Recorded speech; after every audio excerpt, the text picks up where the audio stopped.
Hello everyone, my name is Notepad Anon and I write games for fun. So what are we doing today? Well, today we're going to be working on By Blade and Cross, a game about mechs and the men who ride them as they try to conquistador their way across the new world.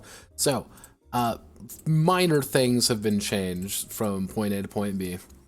I did do a little bit of explanation on how the roles work and kind of how the role effects work. These are just minor things like, hey, what happens when you assist another character? Well, you add a die to the dice pool. You can apply the penalties. You increase or decrease the number of dice rolled. You're always going to be rolling a few d6s, nothing much else. Combat rolls do not roll over to the next turn, so it's kind of like, hey, if you have it, spend it. Don't like sit on it. Like that's kind of like the core concept in that regard. Don't sit on your attribute. Don't sit on your effect. Like you have these dice, use them.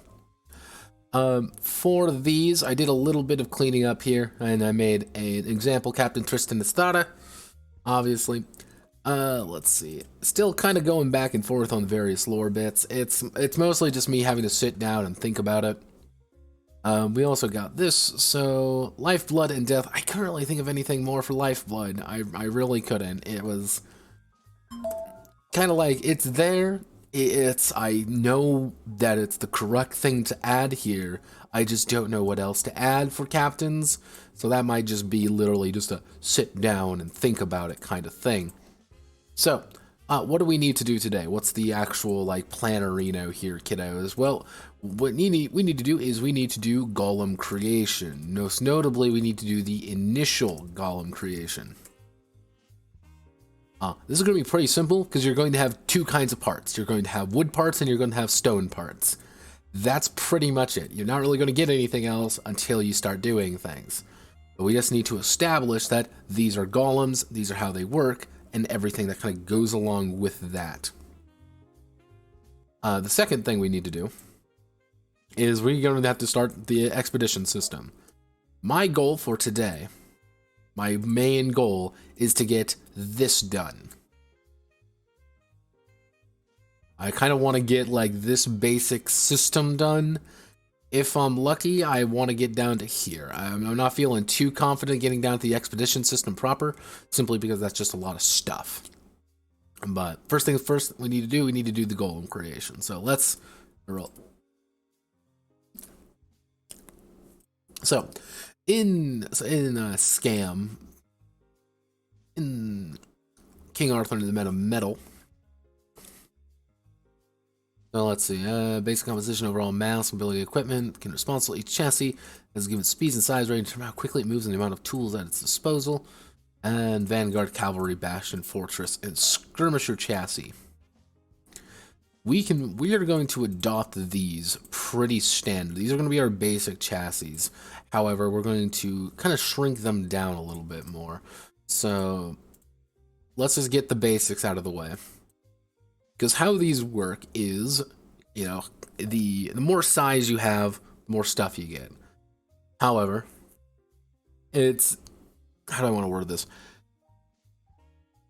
You only get so much stuff. You only get so much weight in these things, and you're going to be piloting a very unique brand of them. So this size right here is not actually how big it's going to be.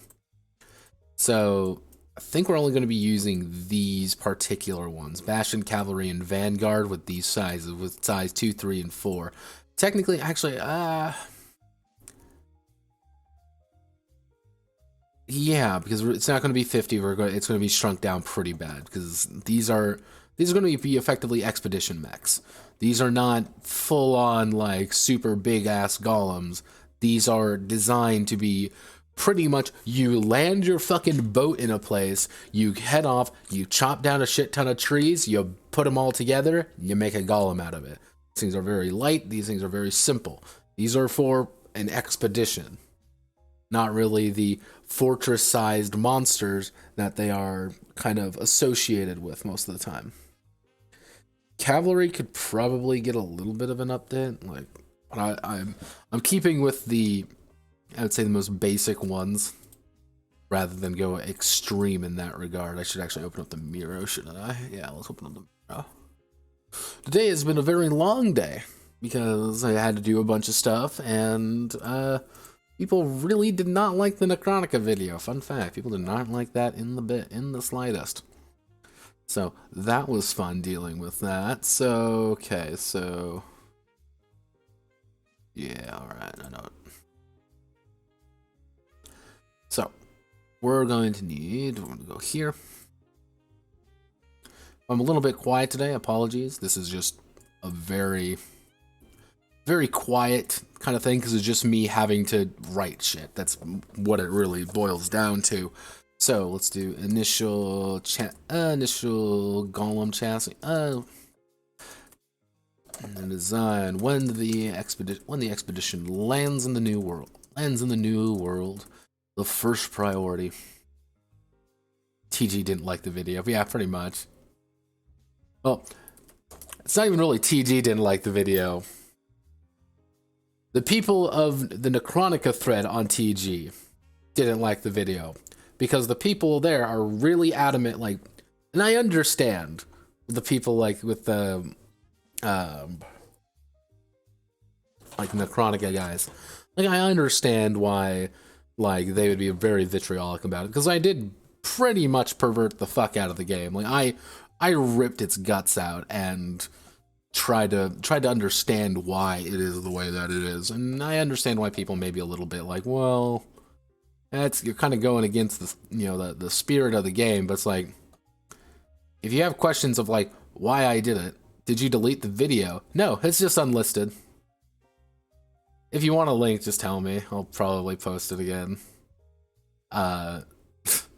It was quite literally just because they would not shut up about it, and I'm like, I don't want to deal with this anymore. So, yeah, I'll bring it back up, and yeah, I got a little bit heated for it, just because it's like, I don't like opening up a thread and being like, I don't like opening up a thread and being told, like, you should kill yourself now, lightning eyes. It's like, oh, and it's like, I understand, but it's like, guys, please, shut the fuck up. Like, if you have questions like why it's the way that it is, I can explain it, and I did explain it to one of the biggest critics of it, someone I actually knew, and they felt it was more like an attack on them, being like, I mentioned one fucking thing, and that's why I didn't want to talk to anybody inside the community about it. When the expedition lands in the new world, the first priority is to... yeah, it's... people are passionate about it, and I don't blame anyone. That's the thing. Like, I'm not going to say, like, you're wrong for being passionate about the game. Like, it's... I think people didn't quite get the intent. This was not like this is the way you must play the game. Like, this was quite literally a, can I do these things? And I think a few people thought I took money for it. I did not take any money for the game at all. People think I did. And what was the other one? I think my favorite criticism someone leveled at me is that I was trying to normify the game. That was funny. I was just like, normify the game. Like, bitch. I wanted to normify Necronica. That's not hard. I can do that pretty reliably, in fact. It's not complicated to normify that game. Like, it'd take a bit, but I could do it. I could gut the entirety of Necronica and just redo it. But here's the beautiful thing too, is that I could do it, then release it, and then claim this was the right version. And mostly because I could just say it would be fan inspired, because like, what are they going to fucking do? This fan translation community cannot sue me. That a fan fiction writer can effectively not sue me for that unless Ryu decided to sue me over it. But then he would have to also sue the person who made their own version of Necronica with Chinese hopping vampires. Or the other ones. That's literally all it would be. I would have to write the entire thing by myself, but it's not that complicated. Because remember, kids, you cannot copyright mechanics. You cannot. That is impossible to do. So yeah, if normifying it, no. If I wanted to, I could. But I'm not going to. Because I like Necronica. When the expedition lands in a new world, the first priority is to start chopping and mining some basic resource to construct the first batch of rudimentary how do I want to word that? Expedition golems. Actually, it would be rudimentary. What would be? How do we want to word this? Because it would be a small. Because the way I view these, because again, yeah, these are about 4 to 5 meters. Like I don't know, like for example, like a standard golem. Actually, like a standard golem would be about is about, if we go by here, it's these are about 10 meters. Like these things are pretty fucking big. These things are about half their size. They're half their size and a lot lighter.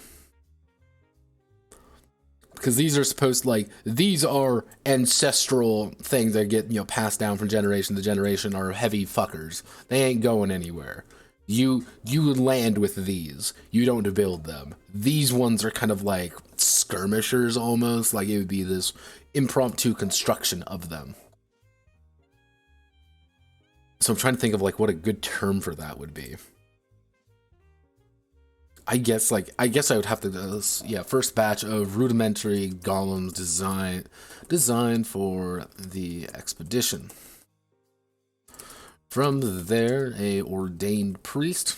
From there, a ordained priest. Priest of the faith. Priest of the faith. Recites the tenets. Recites the tenets and blesses the golems, activating their arcane activating their sigils. These expedition golems. These golems stand around 4 to 5 meters tall, housing their pilot inside of their chest. Inside of their chest cavity, yes, inside of their chest for maximum protection. Often with a carved out viewport in it. Because pretty much, again, these things, you sit down effectively and you're but you're also in full armor and everything because you're a fucking conquistador. And there's like a slide thing that you'd literally have to move around, and it would be like you grip it and then you're moving the wood around. You're like, okay, there's guys over there. Move it this way. Okay, you can see out there. Often carved out, often with a carved out viewport in it.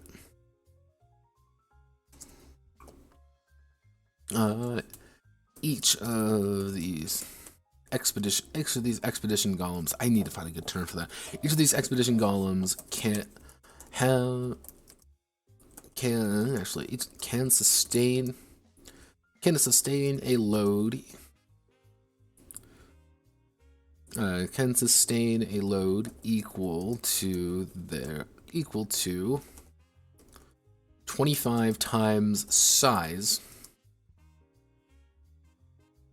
for materials, armor, and weaponry. If a golem exceeds their weight, their speed is cut in half. If they go over double their weight, the golem cannot move itself.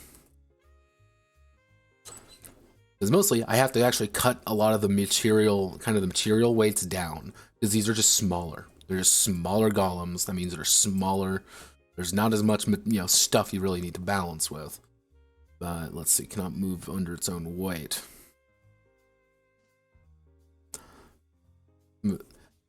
Each of the initial golems are assigned a chassis to reflect their size and speed, allowing the captains to maneuver on the field and haul equipment. During long expeditions, let's see, Hernan Cortez. Let's do Hernan Cortez boat caravels. During long expedition, if the expedition was employing caravels, let's see if expedition.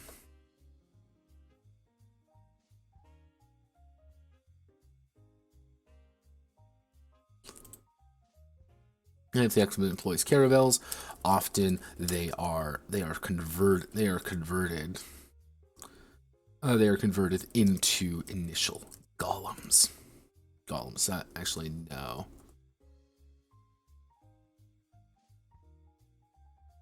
These caravels aren't really that big.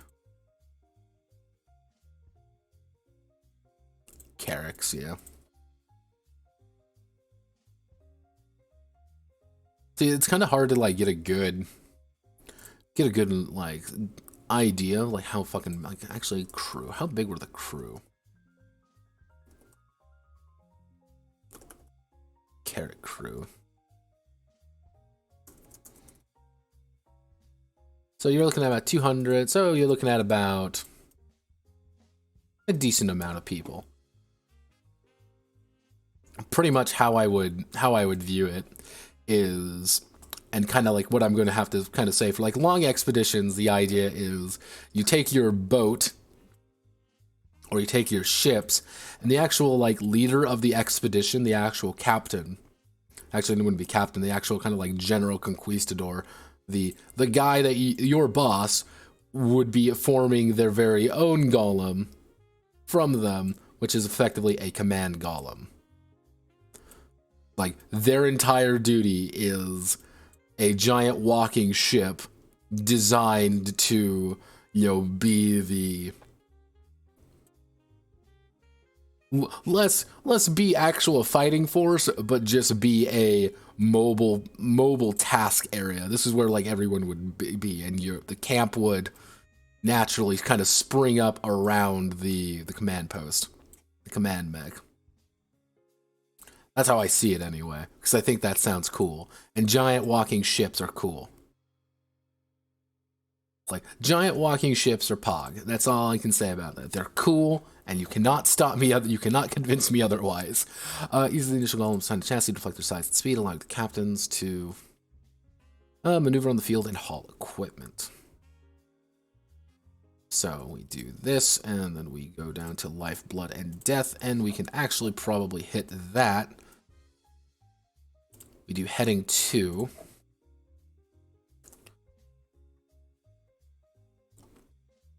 And then we can take this. Oh god, didn't mean to do that. We can take this, slap it right here, make sure that it's the correct.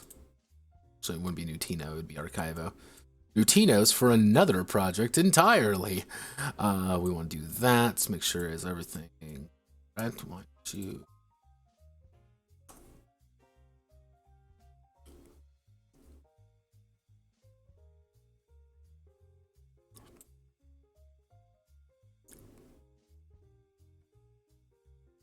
There you go.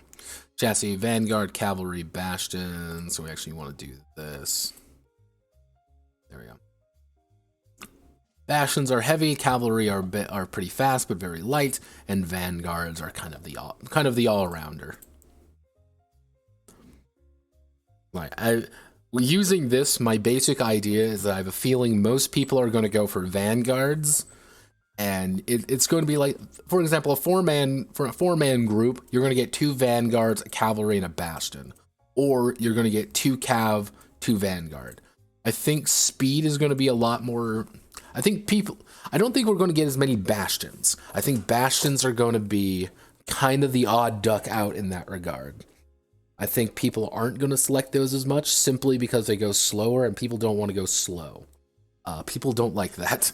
So for materials, armor, and weaponry, gold exceeds their weight, the speed's cut in half, and they go over their weight. Okay.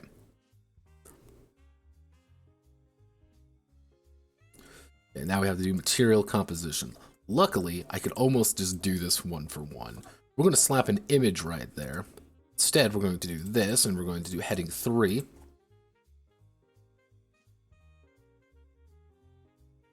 So, material composition.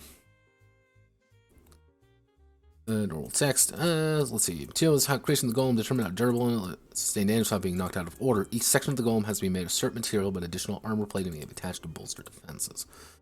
So, we're going to select all of this.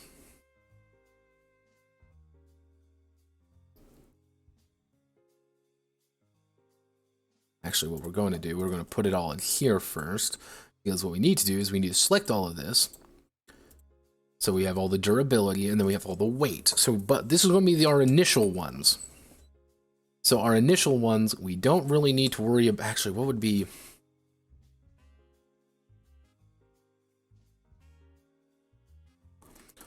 Metals of the.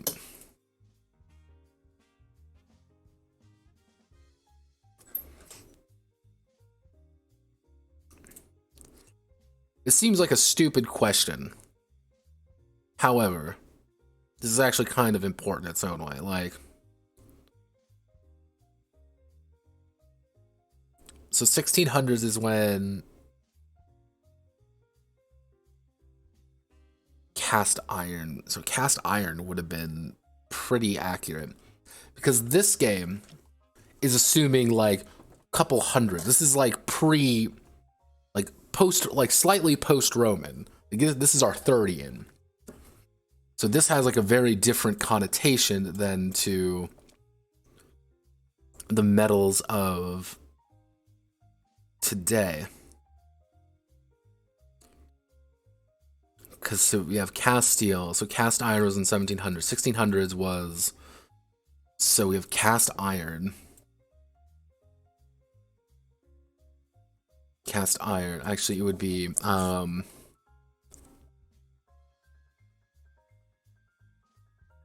trying to think. So I don't think bronze would be... I don't think bronze or copper would be used. So we don't need either of those. Gold definitely would not be. Definitely fucking not be. I could see raw steel not being actually very popular. I think people would be like, let's not stick steel on our face and hope for the best. Unless I do different kinds of wood. Let's do woods for actually let's do New World woods. Woods of South America. Wood of South America. There's gonna be a porno in here. Let's see.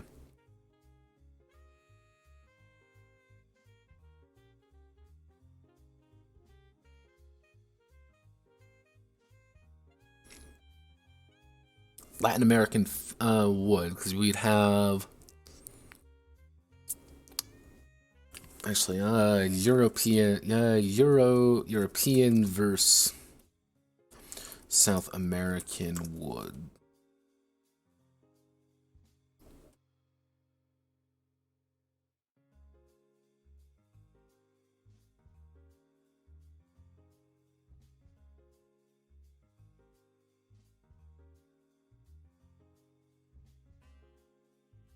So you'd have mahogany.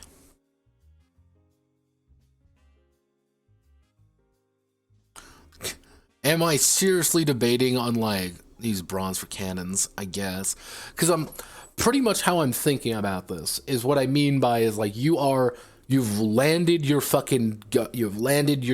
ships, and everybody hops off and then immediately makes a beeline for the woods as they start just chopping shit down for like, we need to build a lean-to. We need to start getting our golems up and running. Everyone would know these. That's why I'm thinking like stone would be pretty active, wood would be pretty active, but like just finding shit right off the bat. That's why I'm like, steel will probably get cut in this initial phase just because there isn't that, like, you yourself would not have steel for just making your golems. You just wouldn't really have it. So unless we do something like, that's why I'm thinking like maybe use wood, like maybe use stone, like or like differentiate the woods. But that seems kind of bonkers.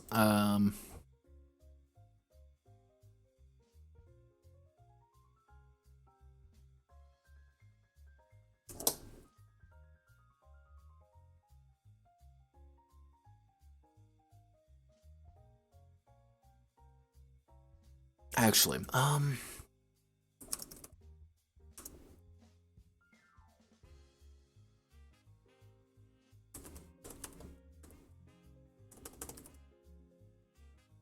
okay. Nope. Aztec Navy, that's great. Aztec ships. Did the Aztecs have ships? Shipbuilding industry and a merchant fleet. What kind of boats did they have? Canoes and boats. So what would you make a traditional like what would Aztec canoes be made of? Hollowed out logs. Okay, what kind of logs though?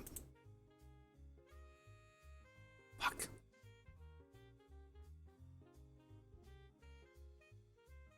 Ah, okay. I might just have to say fuck it. Unless I do something like,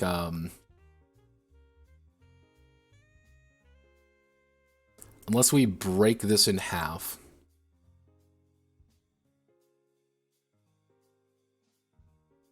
And we do something like, we'll do hardwood. Hardwood. And then we do softwood. I am actually a child. So hardwood, softwood. You know, I don't think iron would be like super appropriate for just like, we've hopped aboard, we're finding shit. Because like one of the ideas, like what I would want to do is to say later on, for example, we're going to have all the different kinds of limbs, all the different kinds of parts, but also weirder parts. So it'd be like, yeah, you have a obsidian part. It's very light, it's not very durable, however, an obsidian part's going to give you this. Or, hey, you're going to have, like, orichalcum, because you're going to have some of those more special materials that, and, like, you're going to be able to find bronze parts, copper parts, iron parts, steel parts, and even maybe a gold part. Which isn't necessarily good, it's just a fucking part made of gold, and you piled a thing made of fucking wood.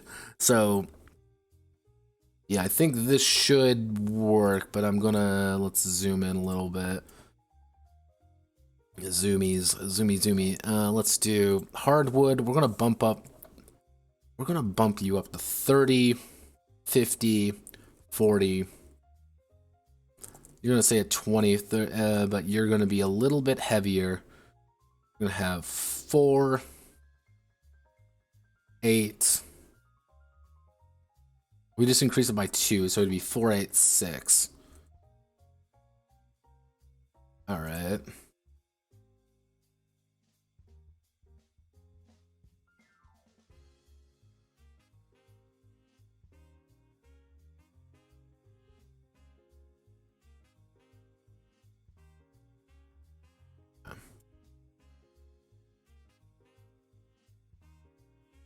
Yeah, maybe not the most, like, elegant solution, but it's a solution.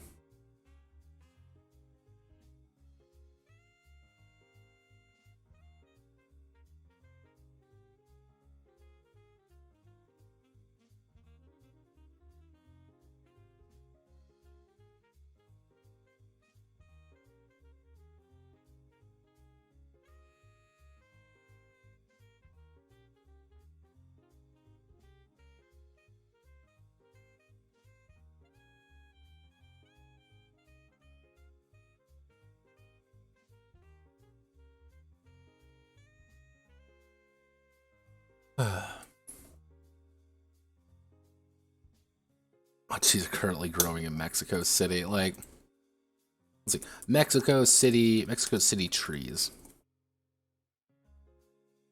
Chiconda, like, yeah, it's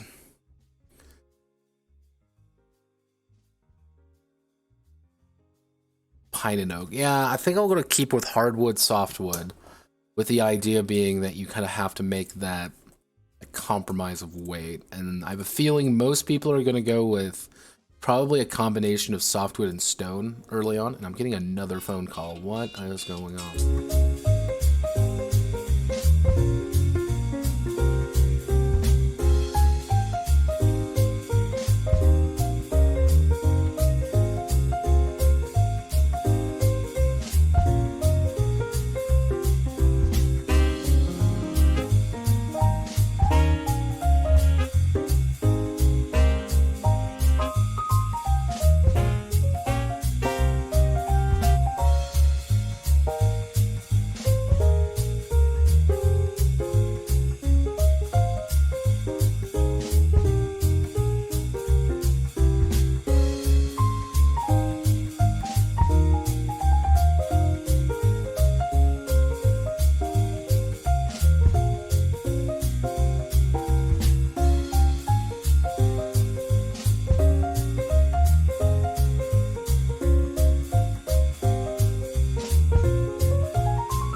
Hello, I am back. I am alive. Mother wanted to call me to tell me that she talked to somebody. Because this is my life. Let's see. Driftwood wouldn't be a terrible idea. Like, do above. Well, nope. Not to delete the row, insert row. We imagine like driftwood. Driftwood wouldn't be the super strongest, so we can probably make it like real cheap, real easy though. Driftwood being kind of the, dare I say, the cheap alternative to things. Like, you're not really supposed to pick up. You're not supposed to pick up driftwood. However, weight 1, torso weight, we're gonna make it, we're gonna make it a little bit cheaper. We're gonna make it a bit cheaper. There we go. Like, just, it's not, you don't pick up driftwood unless you have, like, really want to make a driftwood mech. Or it's like, I can't afford everything, oh god, please send help. If it's like, you can't afford what you need to afford, then, yeah, like, just jack it down a little. I won't tell anyone, I promise. Ah, fuck, where was I? Ah, yeah, okay. So, we've got all this.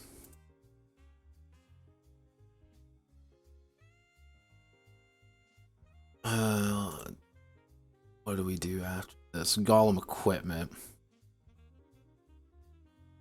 See, now here comes the fun part, where I get to curate the fuck out of actually what's here.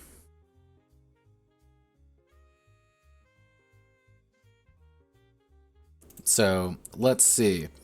Axe, no. Battle axe, no. Crowbill, no. Executioner's axe, no. Long axe, no. Offhand axe, no. Pole axe, no. All of you go the way of the dodo. Yeah, it's going to be a very curated list. Club is going to be on there. Actually, we're just going to do like starter weapon. Like literally, it's just going to be simple weapons. We'll do simple melee weapons. And then add in all the let's see, gauntlet is always important. Always add in the gauntlet.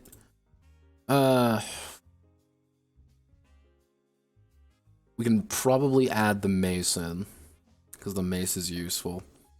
Staff. Yeah, we're gonna have a great staff. What's the great staff about? It's literally gonna be a big ass stick you beat someone to death with. Spear. You're going to have.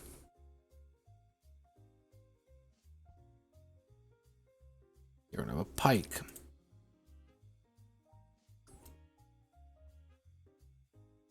Let's see, sword, you're going to have saber.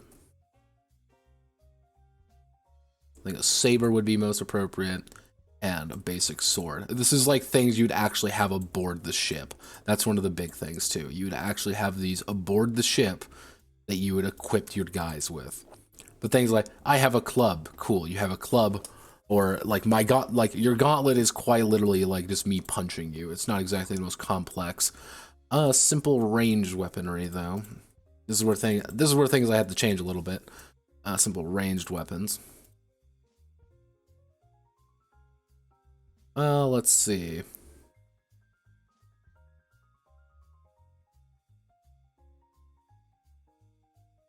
Actually, we need to do this.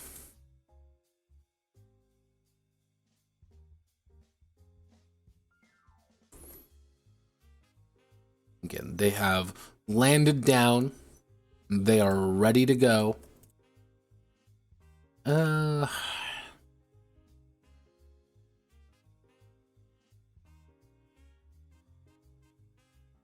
Crossbows aren't the most complicated things to make. You would have a mechanical crossbow. Let's cut the crossbow proper and let's just give them a light crossbow. So it's either you have like, actually no, we do regular crossbow into light crossbow.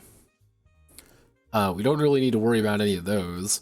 Let's think. We're gonna need to make.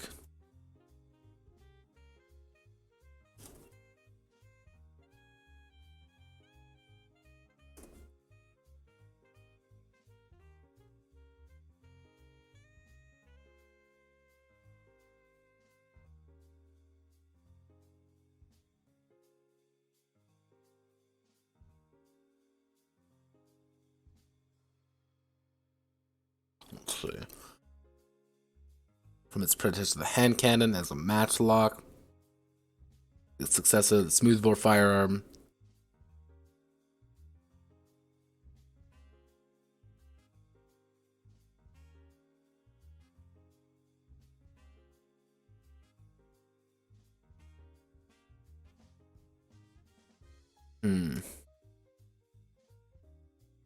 Musketoon.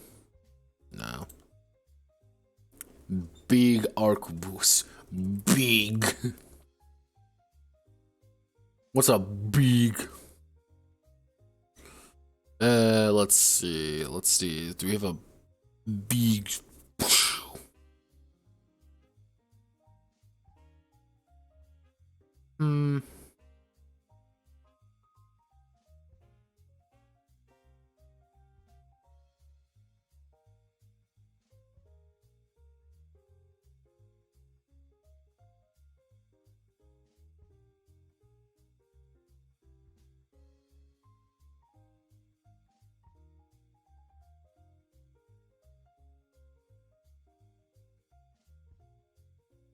Early, the hook guns. the hook guns. Not a grappling hook. The hook guns are cool. Spell that. Let's see.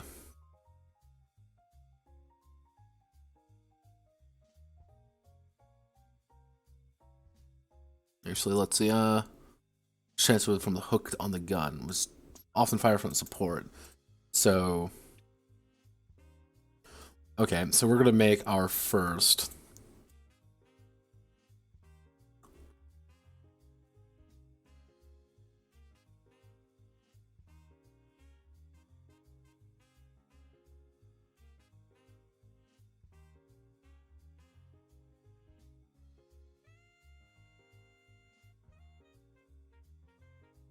So we're gonna make a Harcobus. Its damage class is going to be heavy, because again, we need to kind of understand that. It's going to have ammunition, concealable, it's going to have none of that. It's going to be ammunition, obviously. It's going to have Pierce 2, Reload 4, and two-handed. However, during this time, we also have pistols, which we're going to put in the hand cannon, which is going to be a medium weapon. It's going to have ammunition, Pierce 2, reload 2. It's going to be pretty quick to reload. And let's see, ammunition 2, and it's going to have concealable.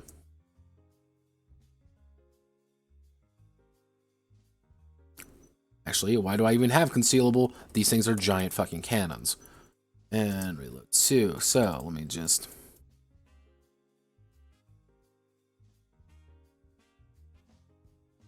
We've gone past the need to actually conceal anything, because guess what? We're a giant fucking cannon. So we done here. Actually, we can do reload. I'm going to put reload X because what the idea is you're going to have to spend dice to do that. So I don't know how I want to price that yet. Crossbows, you like crossbow, you don't actually have to regen at all.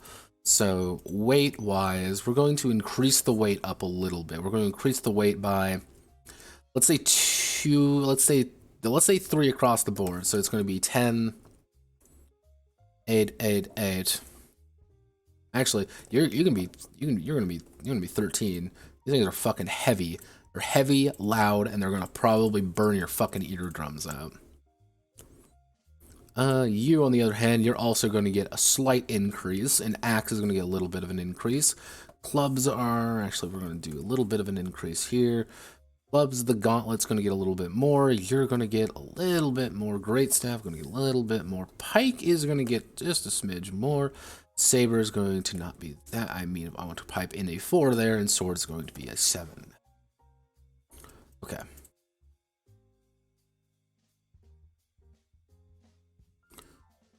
I think my roles have collided. Do you also have a YouTube channel? Also, hello, yes, I am here, by the way. I am just really focused right now, because I used to have, let's see, so, let's see, I always tell you I'm David Jones, by kind of old driftwood. Shad would be proud. Matchlock musket. Yeah, matchlock musket. It's a little bit weird. So, UK Disket. Do you also have a YouTube channel? Yes, I do have a YouTube channel. It's called Notepad Anon. I upload all of these videos here. I do upload all of the VODs there, and I also do reviews of weird games. So if you follow now, you might be able to catch the Super Saturday stream tomorrow, where I go over furry games, because these fuckers voted for it.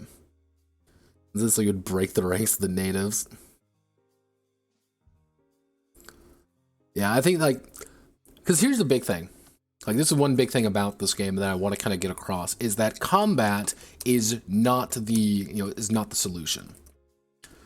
I don't want to reward anyone for combat. Combat's kind of a drain on your resources. Combat, however,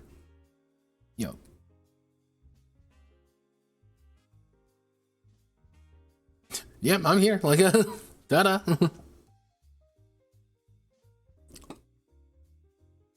If I remember correctly, UK Discus, the name's coming back to me. The name's coming, if I'm correct, you followed me way back during Fists of Chaos, not the Redux of Fist of Chaos. It was the original Fist of Chaos, if I remember correctly. Yeah, that was a while ago. That was before I adopted this. Please God, I know, like, the Discord's a madhouse. Understand that right now, because again, combat is not the solution. Remember that. Combat is is at its core a show of force. You don't go into a combat expecting to, like, I want to kill a bunch of people. That's not the right way to approach it. Combat is, at the end of the day, kicking down the door and breaking their ranks. It is going after their big captain and killing them. It is going in for these kills to kind of execute people in an effort to kind of strike the fear of fucking God in them. But it's also to defend yourself. Hey, don't come here, don't come close to me, I will hurt you. And that kind of the threat of death, the threat of combat is something that nobody really wants to do. And that initial few bouts of combat is going to be really important, because you're going to kind of learn, the natives are going to approach you as if you're a native. They're going to, get their war band together, and they're going to throw their one guy at you, and you're going to blow his head off. And they're going to be, and it's just going to be surprise Pikachu face, as they're like, what? So yeah, here's this, like, actually we're going to call these the basic melee weapons and the basic ranged weapons. Actually, I want to do Conquistador crossbow.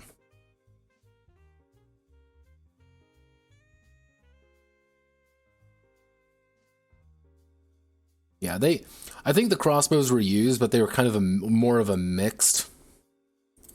Like, I think a mass majority of the time they were mixed, because black powder is hard to get.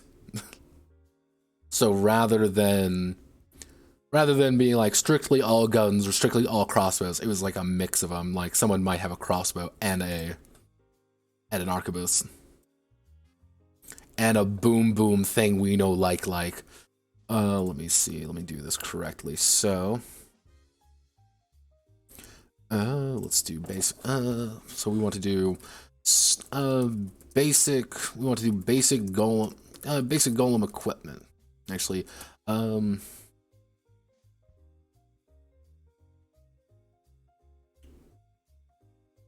call it gifts from the motherland. The golem is equipped with tools and supplies from the ships themselves. Able to wage war and survive in the heart of the jungle.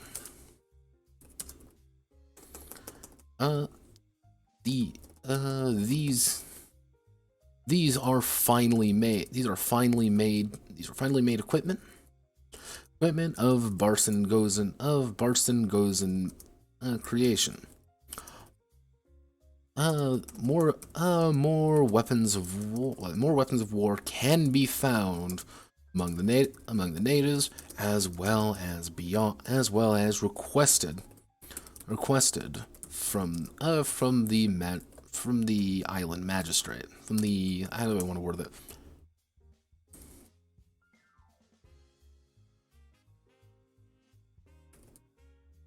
Should the expedition prove fruitful.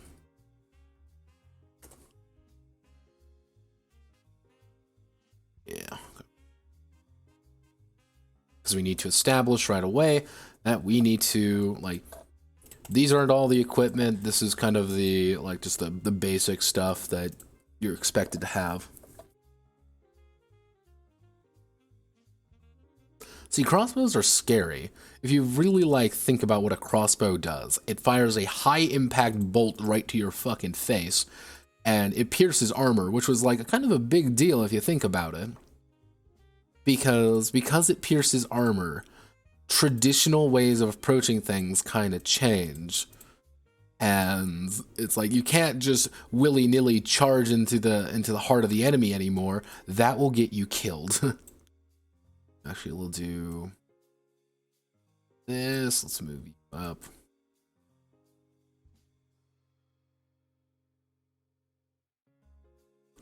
Sort ascending. We want to center this, center this.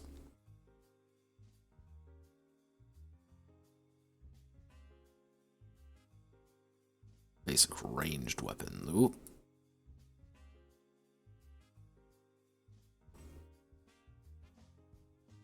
Now, mind you, these are not like standard size. Like, these are Gollum size. These are a little bit bigger than your traditional kind of weapons in that regard. So kind of understanding, like, a normal person is not going to be like, I'm just going to pick up this weapon real fast and start swinging it. Nope, not at all. Like, you need to be in a Golem to like accurately be using these things. We'll do 1.8. 1.8. We shrink the range and weight down a little bit. Yeah, I think we can. Oop, nope. Oh, we do that, and we need to. What does 1 look like? What does 0.5 look like? 0.8.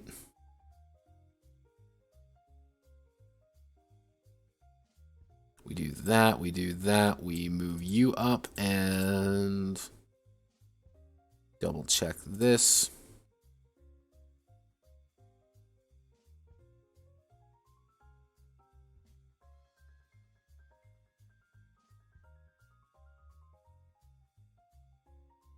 There's this smallpox-infested blanket on your weapon list. That's going to be kind of its own thing. Native didn't wear real armor.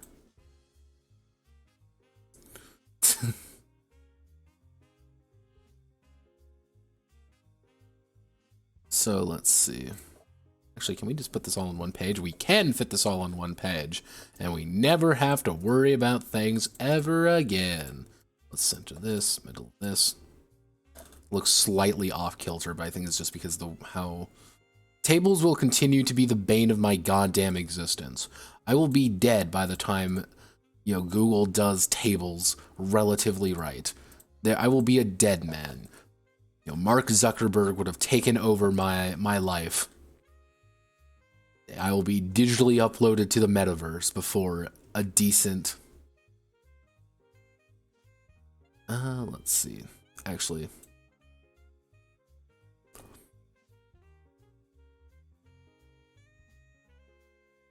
if I really want, so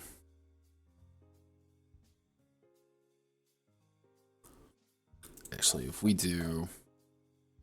will do melee weapons. We will do this. We need to separate it out because we need to explain that ammo takes its own piece of ammunition. So let's see. Fighting implements are melee weapons designed to hinder and destroy enemy components or men. On average, a Golem melee is a Golem melee tool.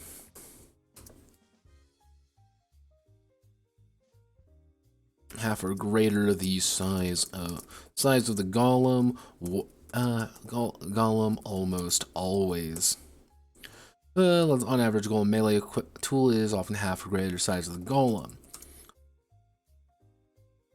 Attached at the arm or with simple connectors. Simple connectors in place to keep the weapon close at hand. And then we do ranged weapons, which are kind of like the. Let's see. We can actually copy paste all this in, and then we do like, oh no, less common than traditional melee weapons, being like, yeah, no, not anymore.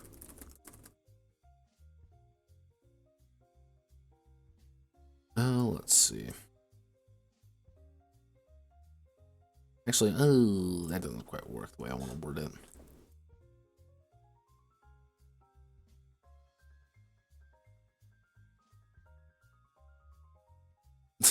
Yes, I do. I actually have a website. If you do go on here, go into like my main page, it should say my Notepad add-on website. So feel free to click on that. It'll take you right to my website. I have most everything on there. I am behind on like 3 games currently. Or you can click right there.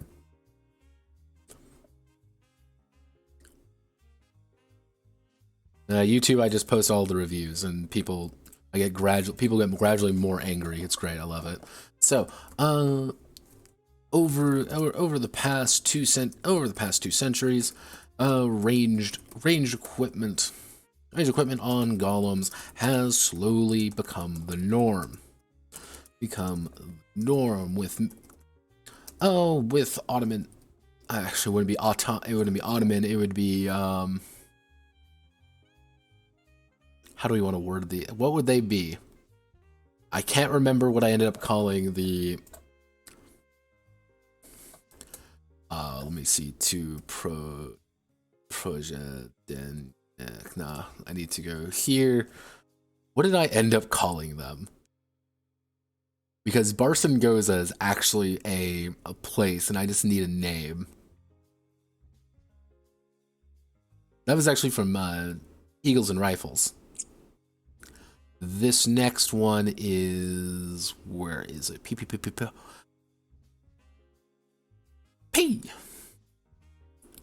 There, Boyadenyak.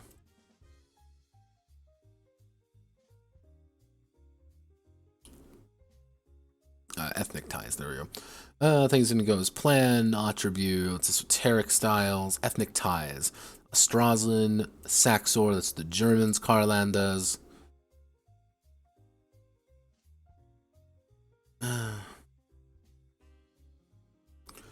Uruks, that's what I call them, the Uruks. With Uruk.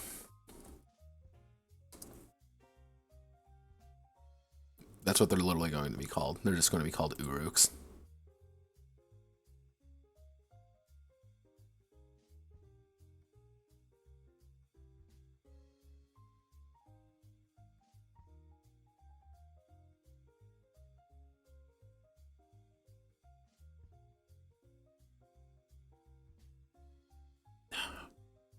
With Uruk cannon, with Uruk golems being equipped with heavy artillery at the being equipped with heavy artillery at the battle for, let me see.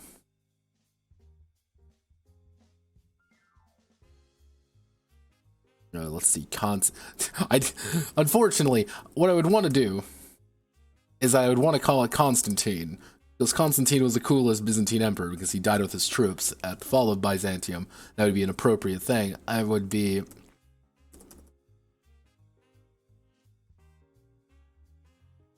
Byzampolis. Byzampolis is the most cursed name I could possibly think of. That is the most cursed and disgusting name for any city. So Byzampolis is going to stay. With Uruk going to be equipped with heavy artillery at the Battle of Byzampolis, which would break the seemingly unbreakable walls of the city.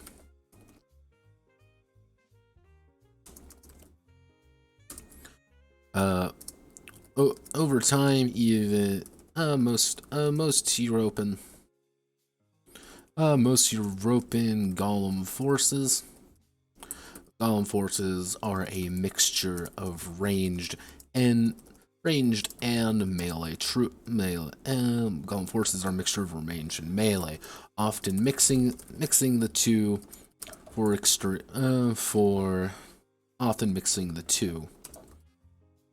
as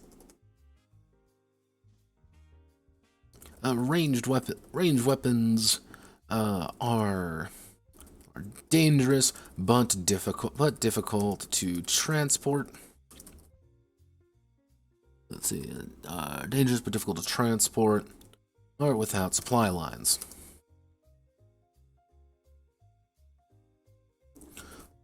supply lines as ammunition is required to make them function. Each piece of ammunition type takes up one size. Actually, each piece of ammunition, pretty much a full reload. Each piece of ammunition is worth 1 weight. So you can aim your hand cannon, you can fire your hand cannon, and you're gonna probably fucking kill whoever you hit. Like, you are going to just absolutely make anyone's life miserable if you hit them with it.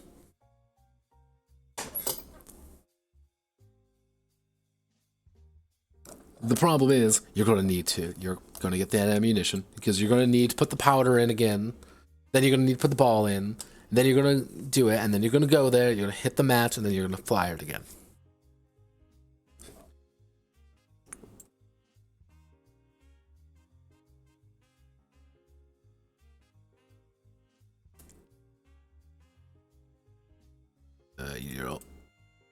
Not European, European.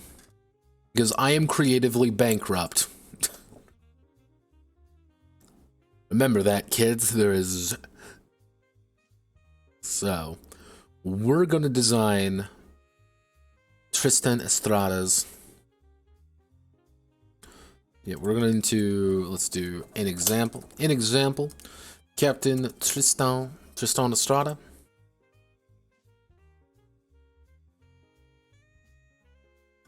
Captain Tristan Estrada. Estrada's. I need to make sure. Gollum Blister. Oh, did I not turn on the right thing? No, I didn't.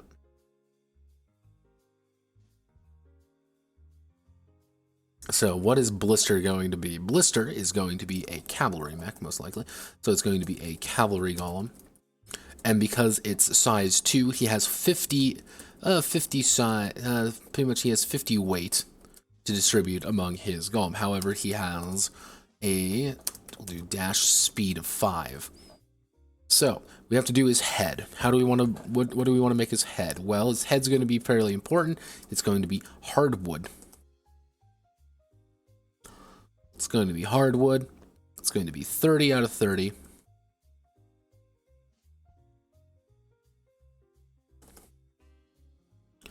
And let's see, his hardwood is going to cost 4, however. He's going for his torso. He's probably going to go for a... Actually, we'll do hardwood torso. Playing a little bit risky-bisky when it comes to it, but he's willing to take the risk because he wants to save a little bit of space. His arms, however, we're going to make his softwood arm. We're going to make his softwood left arm and softwood right arm. He doesn't plan on getting hit anytime there, so he's okay with it not being super duper strong.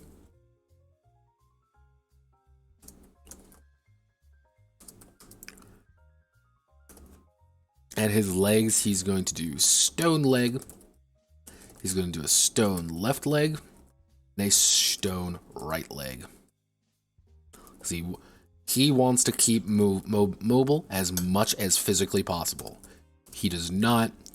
He is trading out raw power in exchange for being able to stay mobile. So we've got all of that. So let's just add everything up. So we have 4, 12, 16, 20, 32, 46. Actually, wait a second. Is that 46? Yeah, 46. Yeah, so actually, let me just... Am I doing that math right? So that would be 12, 16, 20, 32, 44. That would be 44.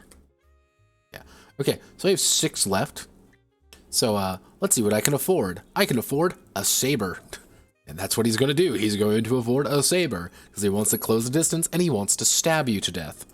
That's his plan.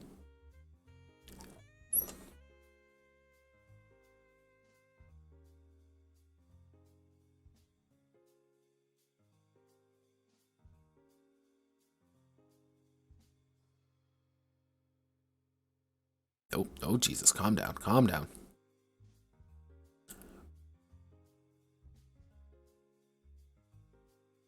Yeah.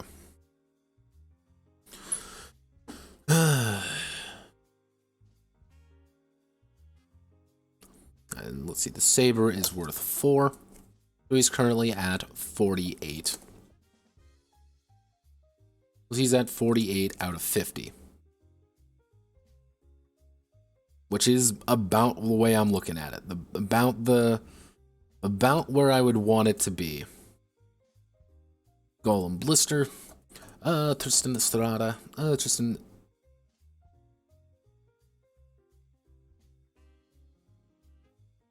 Let's see. Estrada's Golem Blister is a lightning. It's a lightning fast. It's a lightning fast cavalry golem. Cavalry golem folk using its impressive mobility. Using its impressive mobility to close the gap and decapitate the foe. However, with speed being paramount, Estrada had actually, God, dare I do it? Dare I? Fuck it, let's min-max. You want to min-max everyone? Yeah, let's do it. Let's be Cancer. Let's driftwood our head. So we have a refund of 3. Now if we refund the saber, we have 9 points. However, with speed being paramount, Estrada has let's see, actually it's durability. The head is very weak. With speed being paramount, Estrada has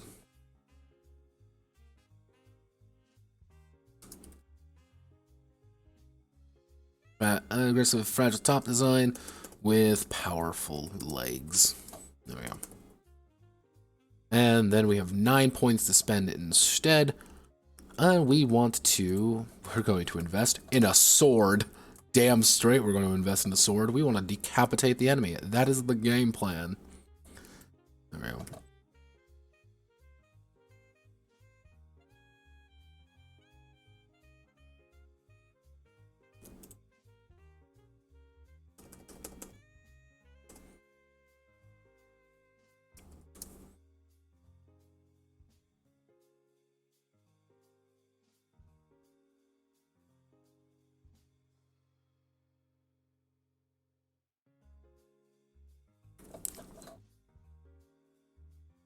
Captain Estrada, Gollum, because we've got this, we've kind of understood how he functions, you understand why. So this is what a Stample mech is going to look like.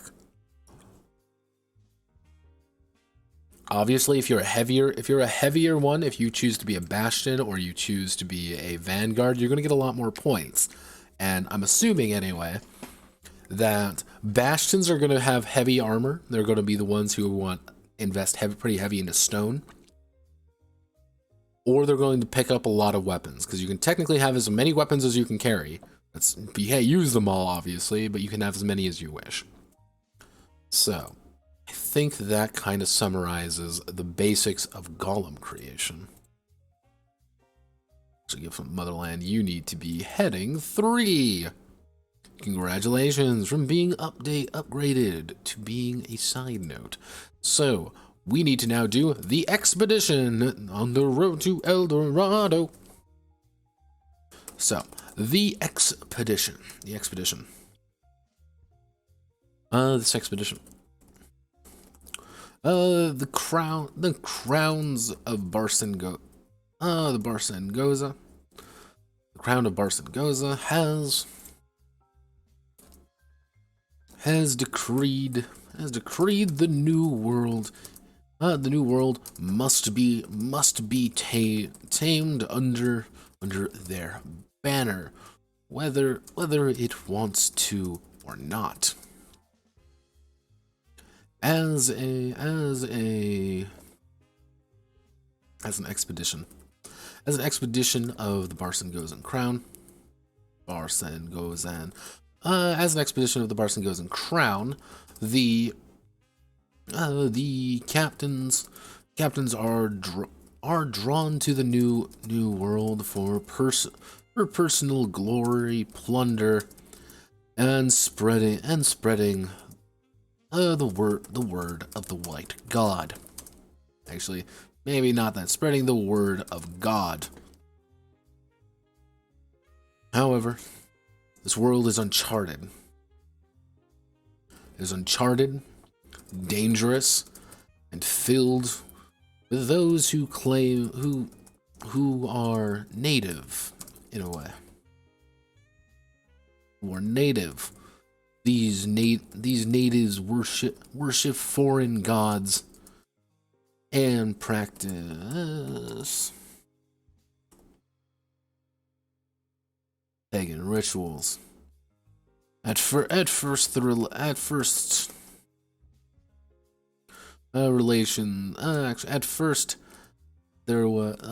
was a sense of superiority, but after the Barcengozan,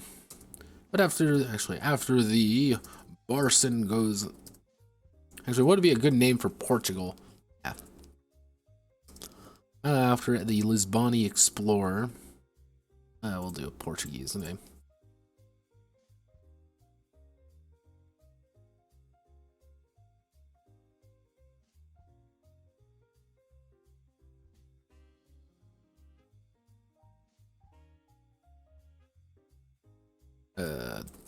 Durante de Lima. Olé.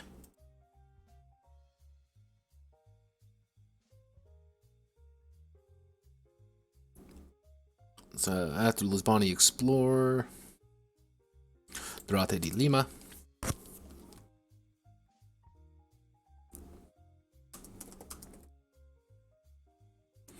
After Lisboni explored Durante de Lima's expedition, was disastrous, and after the natives appeared with their own heretical heretical golems.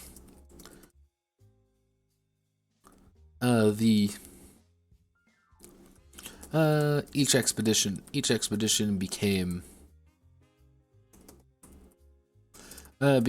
one of entering foreign, dangerous territory. As the captains of a brand new expedition, brand new adventure. What would be a military above captain? What would be a good major?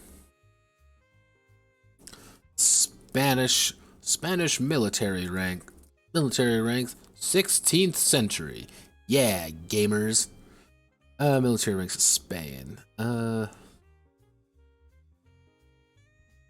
Actually, no, wait, no. You want to do Spanish army? Nope.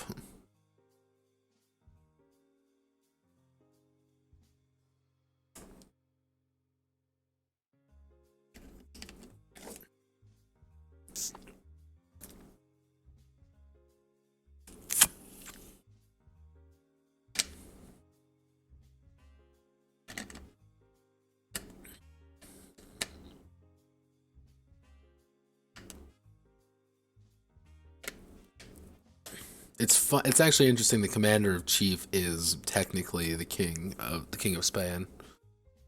Uh.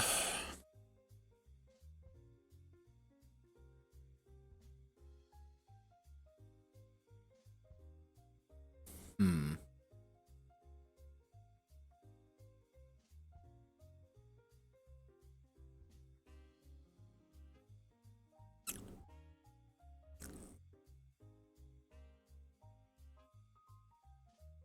Military history of Spain. We want to do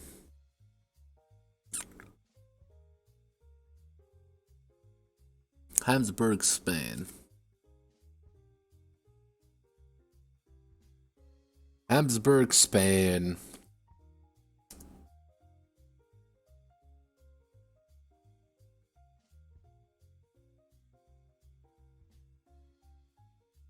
Excusez-moi.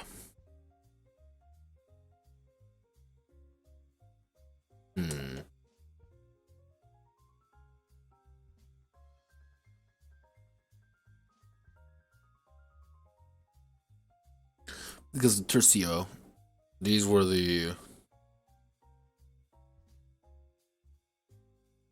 Terrico, if you wanna be me. What would be your organization, composition, and characteristics? No, that wouldn't be okay. No, the staff. Okay. So okay, you'd become. So it'd be the colonel or lieutenant major of some sort. So it would be the colonel.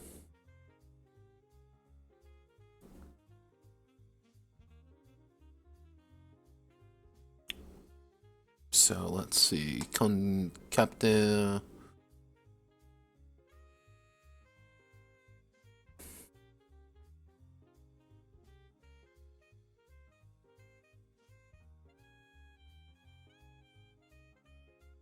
So we'll go with the major. Technically, major would be the. You could argue that the major would be the correct term in this regard.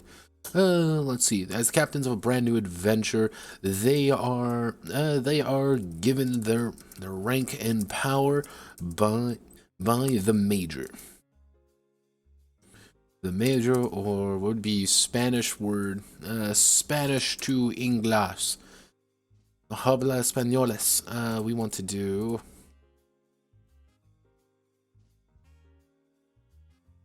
Lida, that doesn't sound right. We want to do, because it wouldn't be captain. It would be something above a captain.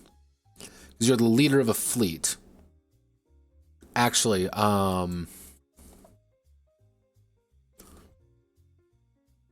is Commodore the correct term?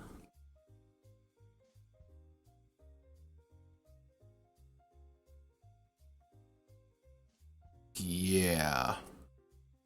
Commodoro. That would be the term.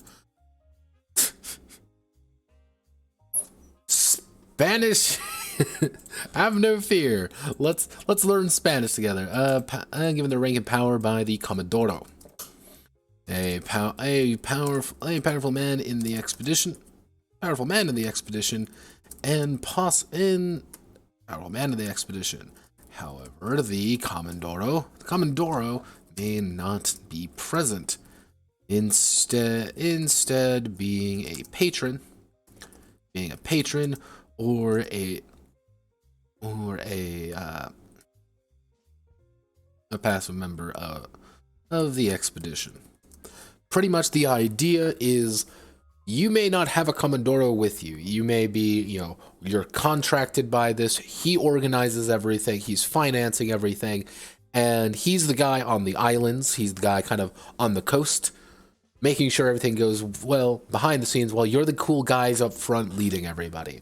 Everybody follows you guys because you're the leaders. However, Commodore may not be present, instead being a patron or a member of the or stationed on the islands. Stationed on the islands to facilitate resources to the expedition.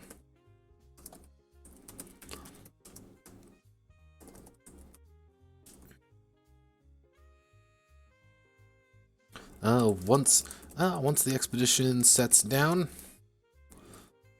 they're on uncharted territory. Good luck, captains. Well, they're on uncharted territory. Uncharted, potentially hostile territory. So,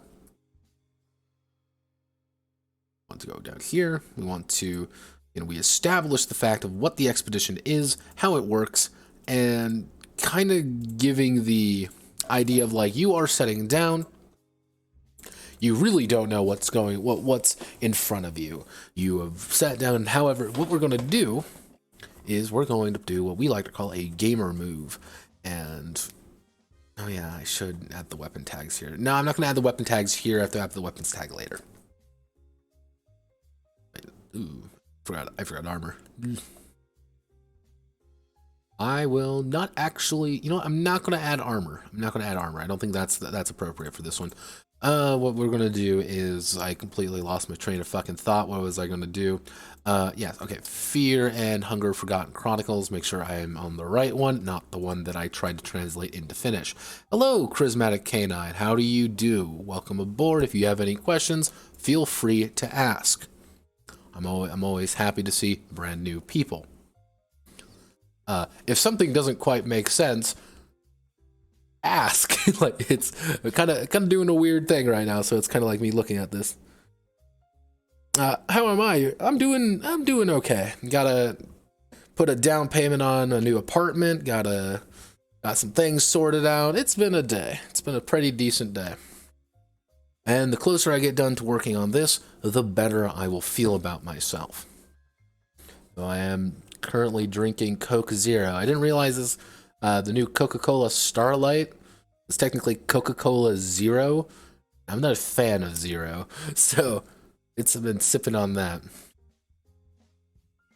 So, let's see. So what brings you here, of all people? Unless someone's posting me on WVT, but God help us all if that's the case. So, what we want to do, this is going to be if we go down here. Luckily, we have a system already in this game. Not their domain. Playing the game, we don't need that. Where am I looking? Rage Against the Machine, cool. Guess it would be here. Dark Corridor. Yeah, Dark Corridors and Twisting Passages. So what we need to do is we need to select all of this.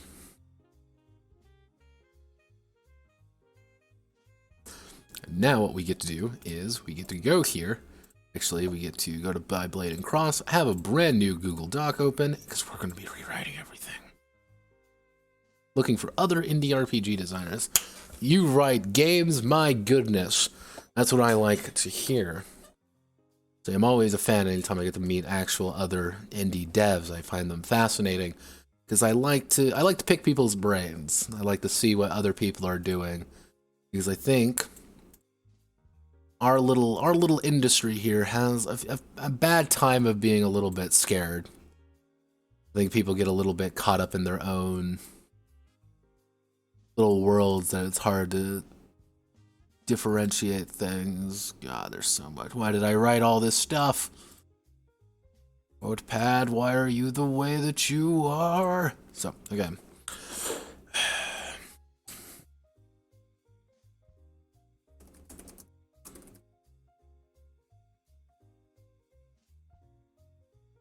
Well, a brave new world.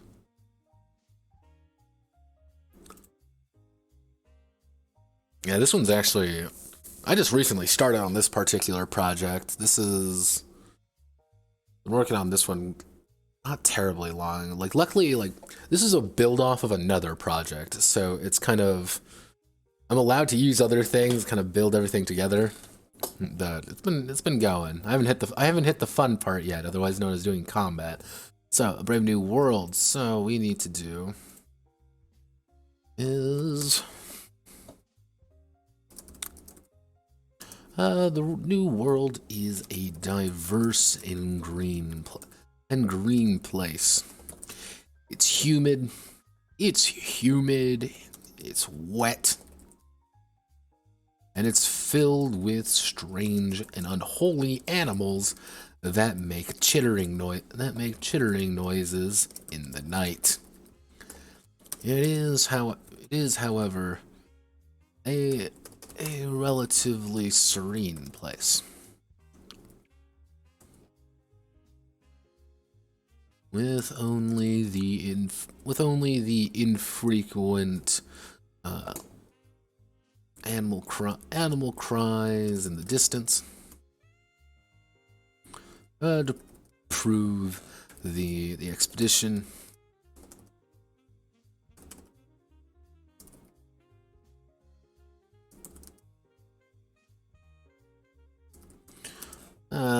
Prue is not lost in some purgatory, not lost in some jungle purgatory.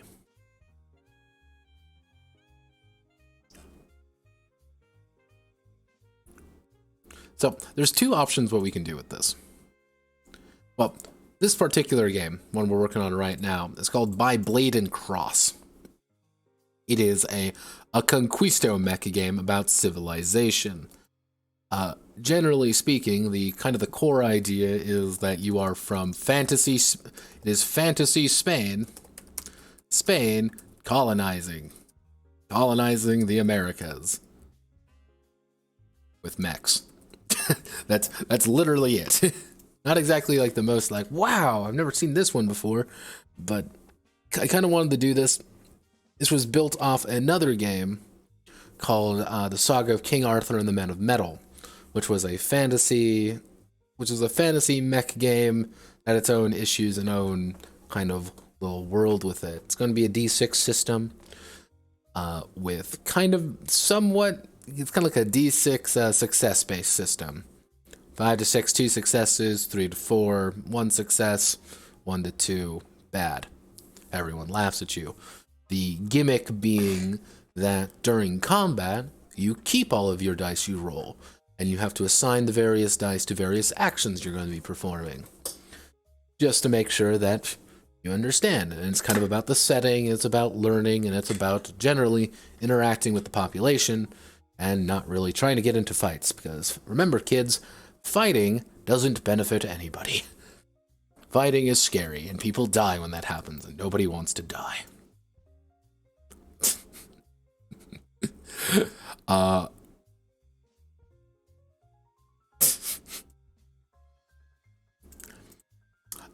Powered by my hatred of Lumen. I'm actually not a big fan of Lumen. I actually very much dislike Lumen. It's philosophical for me. Almost purely philosophical. Originally, this was going to be it was going to be me rewriting Nova in a way, just to say this is funny and I really don't like Nova. Yeah. However, it kind of morphed gradually into its own thing, so I kind of kept that on there for posterity's sake, and to do exactly what that happened there. Being like, wait a second. You see, it's working. That's what I like to see. So let's see. New World is diverse and green place. Team is what? Blocks some jungle purgatory. You know what? I think we're gonna keep with this system. I think we're gonna do with this. I think this is gonna fit the thematics a little bit more. So the immediate the darkness of the land is only punctuated by various landmarks. Scouts have spotted or rise above the plain, or rise above the tree line. Sometimes these are camps, mountainous areas, mountainous peaks, or simply a suspiciously large tree. The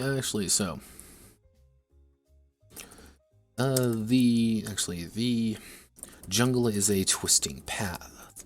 It's a twisting path of unknown trials and tribulations, forcing the expedition and captains to think on their feet. At the start of the game, the new world is a blank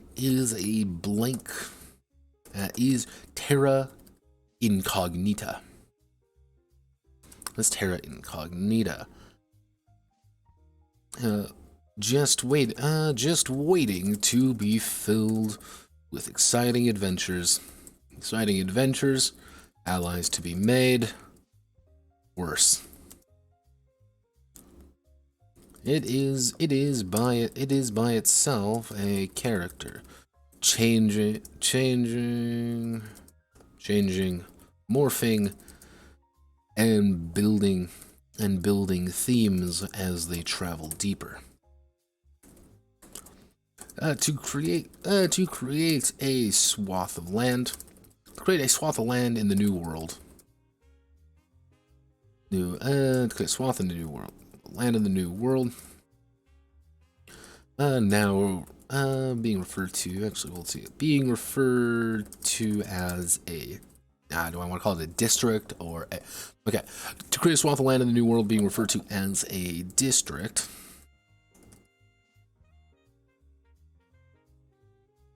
What would be a good word there? What's a good word? What's a good word? If you don't mind asking, what got you into developing? Well, hello phone. There's two things that got me started into developing.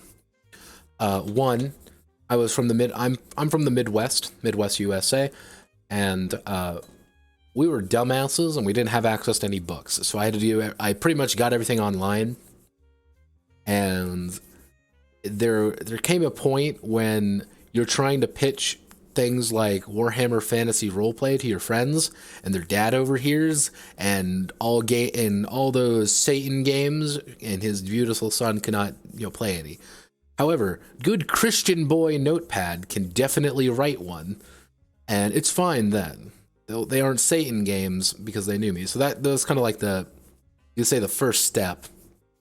The whole Notepad add-on experience, the Sprug Workshop experience, began about 2-3 years ago now, when I rewrote the Song of Ice and Fire Roleplay 2nd Edition. That's when I wrote that, purely off of everyone keeps bitching about it, so I'm just gonna kind of write my own fix for it, and here we are.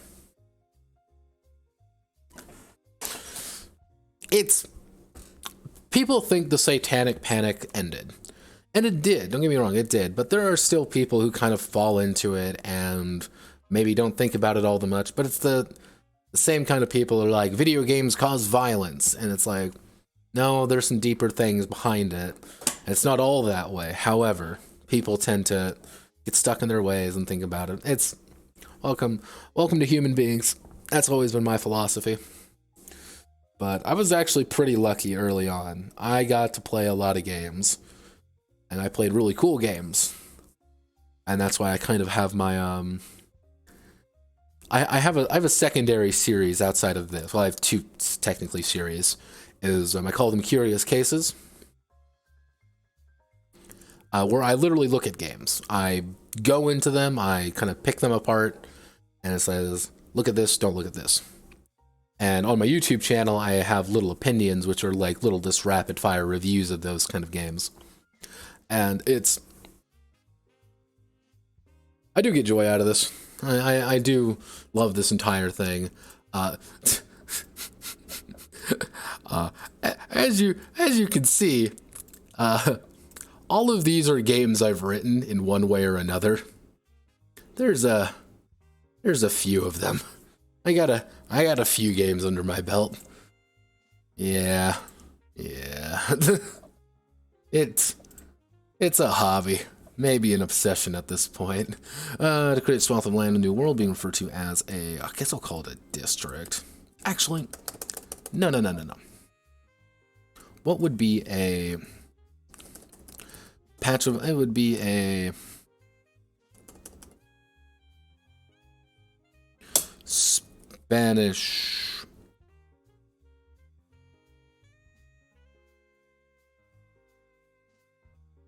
Zone of Morocco. I guess we'll call it zone. Yeah, I guess we'll call it a zone. I think that'd be the most appropriate one. Being referred to as a zone hereafter.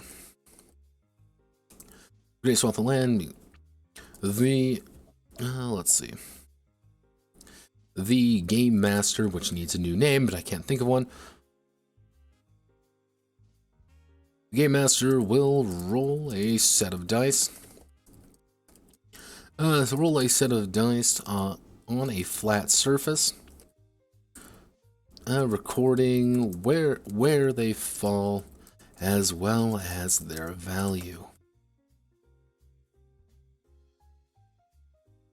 Let's see. While the landmarks have been cited and marked on their maps, everything between is uncharted territory.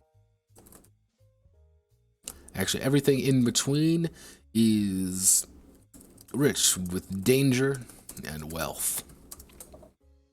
So, pretty much the idea of this particular thing is in the original version of Fear and Hunger.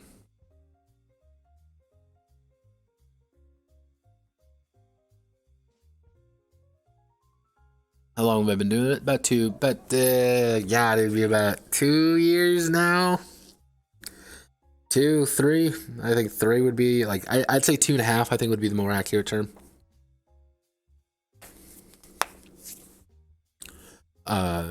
Yeah, about 2.5. But let's see. I need to clean my glasses off. I can't see shit right now. It's pretty much the original concept of the Fear and Hunger game in particular was that you have no idea what's out there. The dungeon is completely unknown to you just as much as the game master.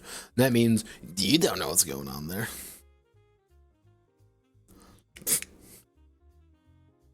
Now, mind you, here's the thing. It looks really big and impressive, and it is, because wink. However, like, I don't have, like, most of them are Google Docs. They're kind of less formal. I try not to, like, I don't want to say I don't put time and effort into them, but I usually make them, do some light testing, sit on them, come back later, redo them, test them again. They may look like a lot, but they're not like super duper tested kind of thing. So let's get some dice, because Fear and Hunger, this system is actually based off, is all about being unknown. You don't know the future, just as much as the void in that game, the voice of the dungeon, don't know. So, hello phone, terms of the dungeon. We don't want to have terms of the dungeon. We want to have, let's see. When creating a new world, when creating a zone. So maybe I should.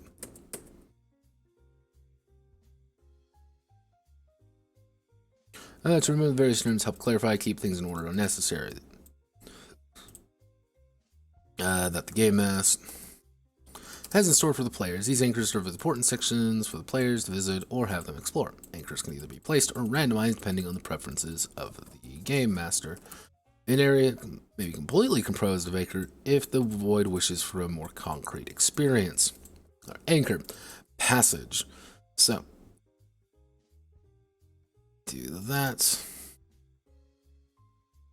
That's dangerous passages. Passages technically wouldn't be the correct term for this, but we just need to change it.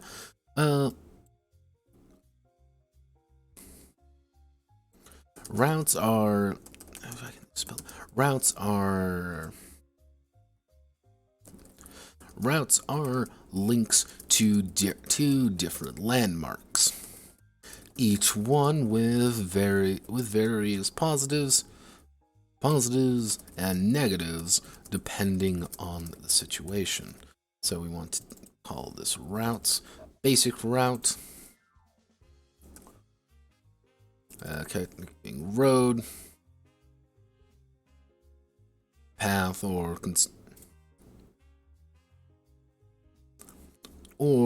patch of land, or patch of One patch of land after often a connecting road, path, or patch of land that separates two landmarks. Continuous route. They're not called rooms, are they? They have to be called something else, so they wouldn't be room, they'd be landmarks. Let's see. Effectively connected, allowed easy move between the two landmarks. Room. Rooms. Room. Landmark. Place. I am a genius. Truly, I am a genius game designer. Let's see. Continuous route. Dangerous passages.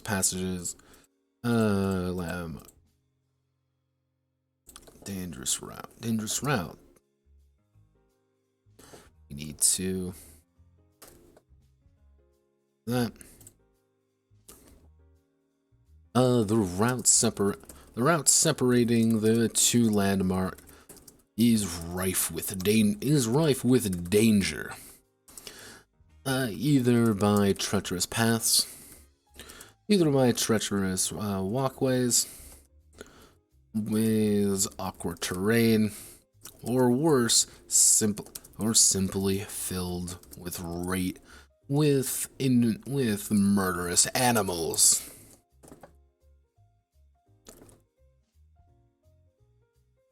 Yeah, secret passage. Passages. Let's see.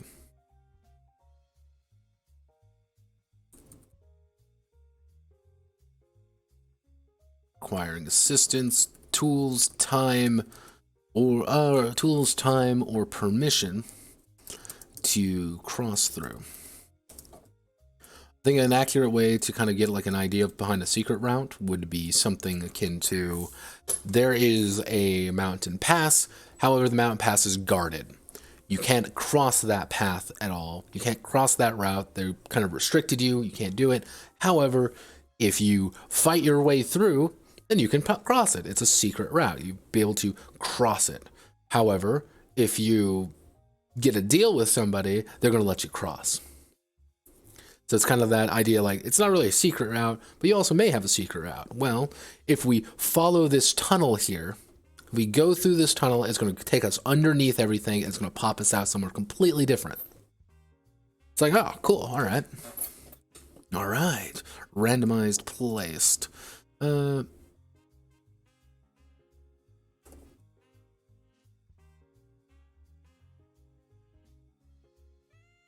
did I actually...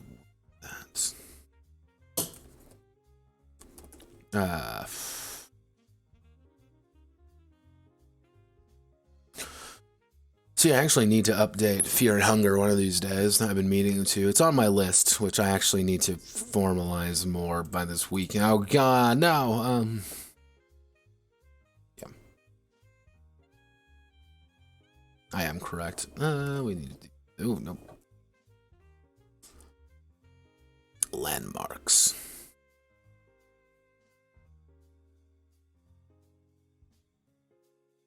Can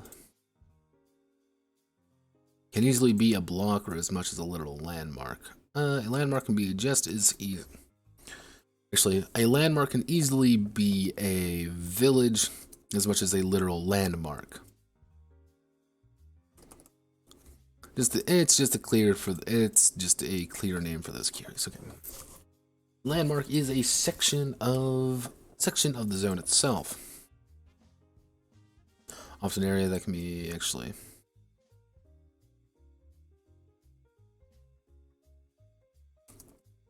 landmark is a distinguished feature of the zone, allowing the to orient themselves as they travel from place to place.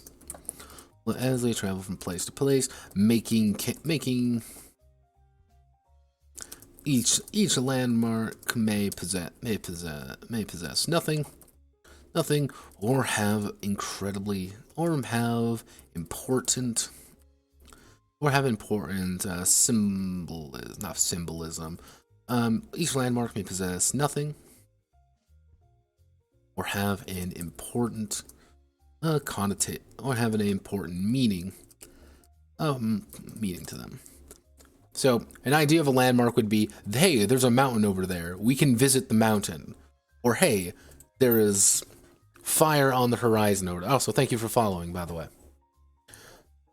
There is a mountain over there. Okay, we've established there's a mountain over there. There's fire over here. Okay, we kind of visit the location. We're like, oh, well, there's not really a fire here, but there's like something was obviously here prior. We kind of mark this on our maps as like this is a location. Or hey, there's a village here.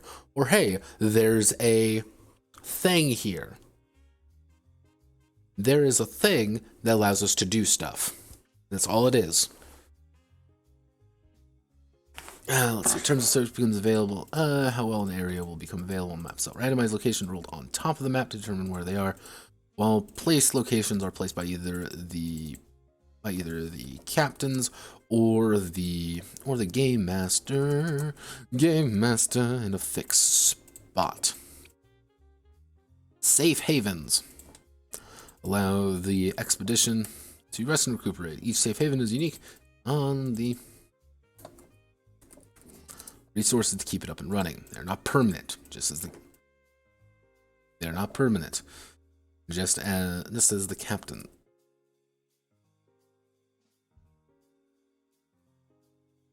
They're not permanent, and often targets. A little bit of ominous foreshadowing there. So Hovel is safe haven, small location, easily defended by another. So we'll probably call these villages. Actually, we'll call these, how do we want to, what would you call a defendable?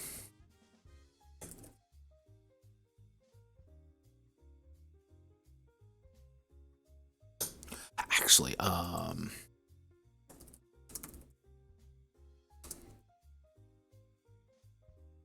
Spanish military garrison colony. It's like, what am I looking at here? There's a word I'm looking for that I know what I'm talking about. Military colony.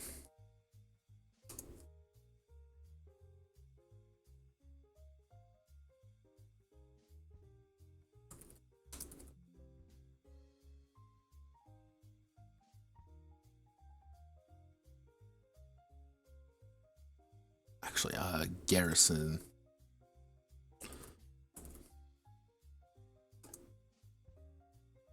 Garrison towns, Spain? What am I? There's a word here that I'm. Cautionary towns?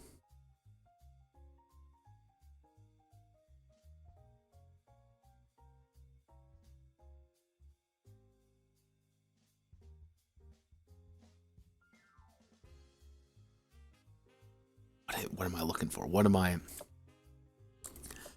I thinking of? There was a term that I'm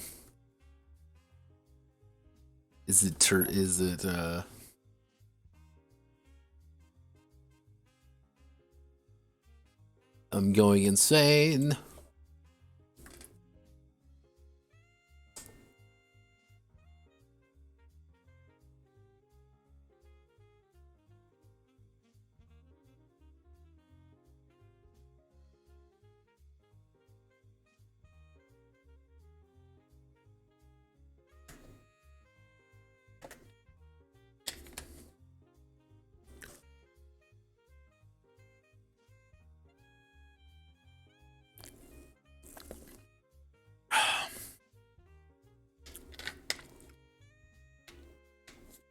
There's a term for it. There's a goddamn term for it. It's gonna drive me insane.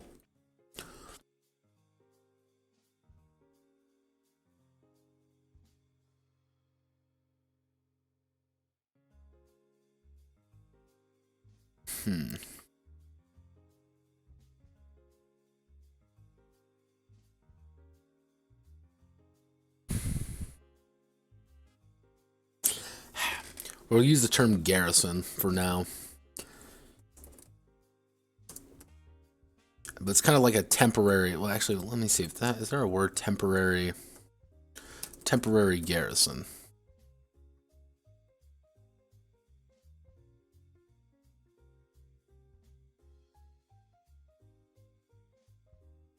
How,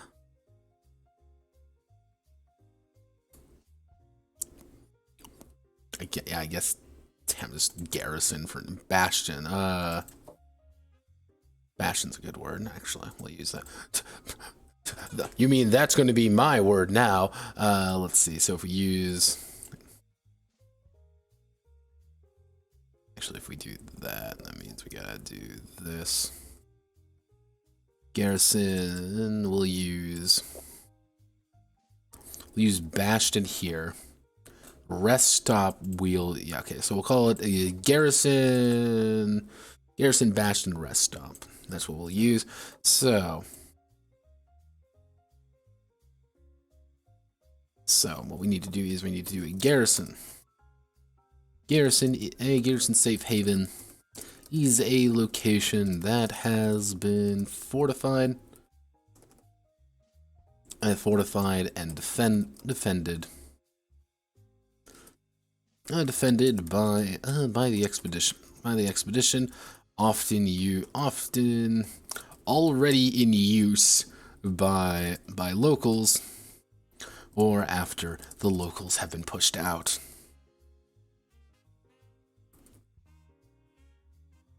So then we do bastions.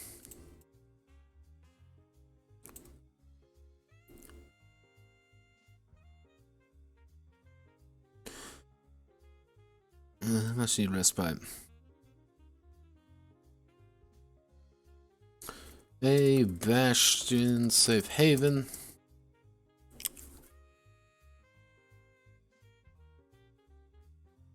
Actually, is a bastion safe location.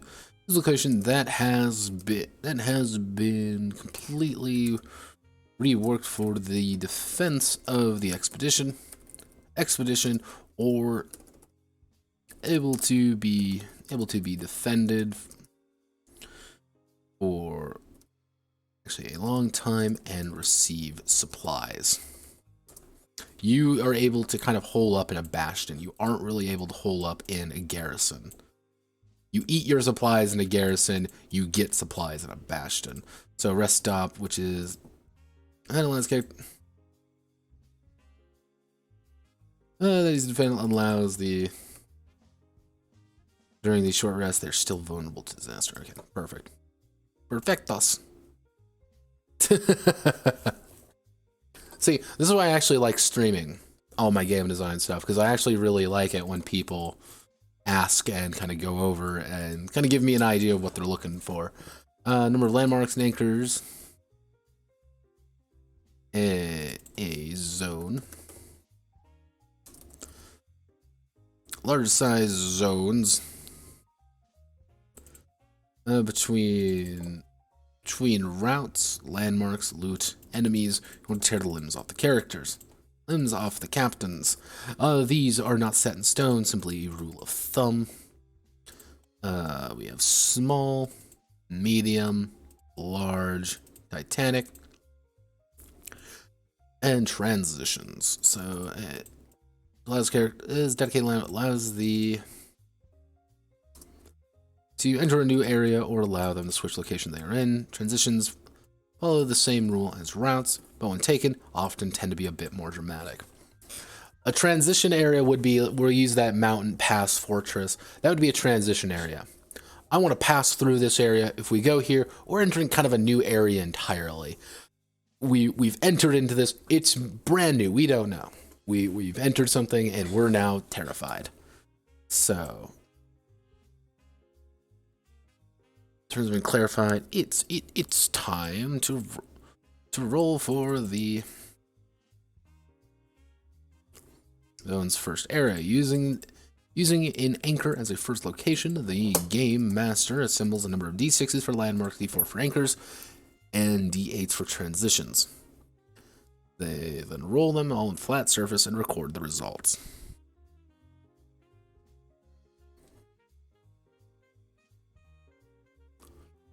Let's see, so we need to do...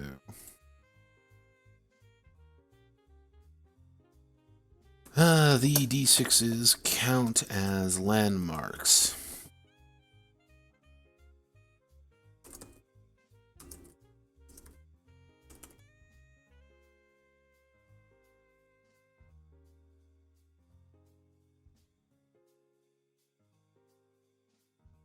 Is where the anchors or other essential locations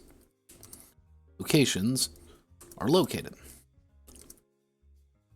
If not immediately stated where the anchors are.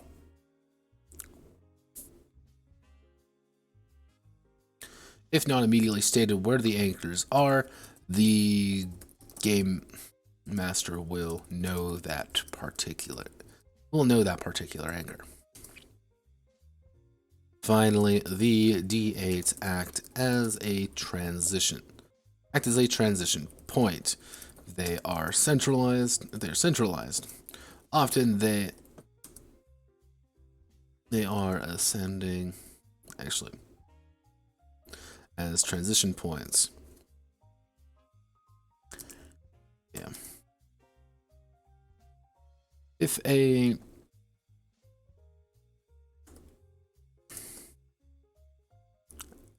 Actually, how do we want to do this? D8s act as transition points. That's transition points.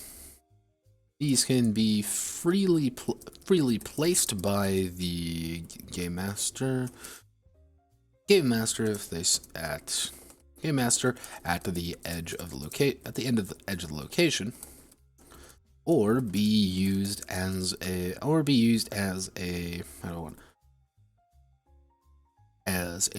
major critical location, as a major landmark for the characters to discover. Now that's, for example, I'm gonna roll we'll roll a few dice. Got a few dice on me. Got a D6. We'll add 2D8 for example. So we've got all our dice. We're gonna roll that, and I rolled. So if I rolled everything here, I have a D8 right in the middle. I could say that D8 is actually a super city. That is like a critical, super important location that's not an anchor. It's not important for the story I'm trying to tell. It's just important for everything around that story. It's immediately saying, well, there's this central location that is important. Well, it's a tribal meeting ground. And the fact that you're here, bad news bears. It's a city, and everything else is built around that city. Or, hey, it's one of the cities of gold. Maybe we want to visit there. And usually something bad is happening there. That's kind of the idea. It's like it's a transition to a new area just as much as it's a transition into possibly a new adventure. Actually, I've got to finally update this 118. So, let's see.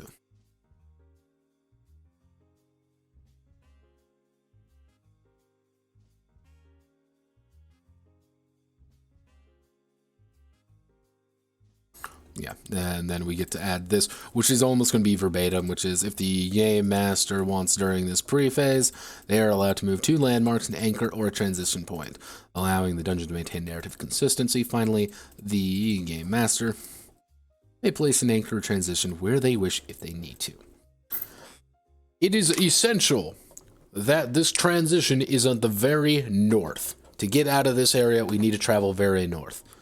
If you've rolled everything and you're like, it's actually kind of neat that there's a transition kind of over here to another area that I didn't plan for, or that there's like a transition in the middle of everything, which is like maybe a city or something. But you're like, I need them to go north because I want, like, there's one north. That's effectively what that is stating. It is your rule. It is the rule of do what you need to do, boo-boo, which... I feel is always important in some games.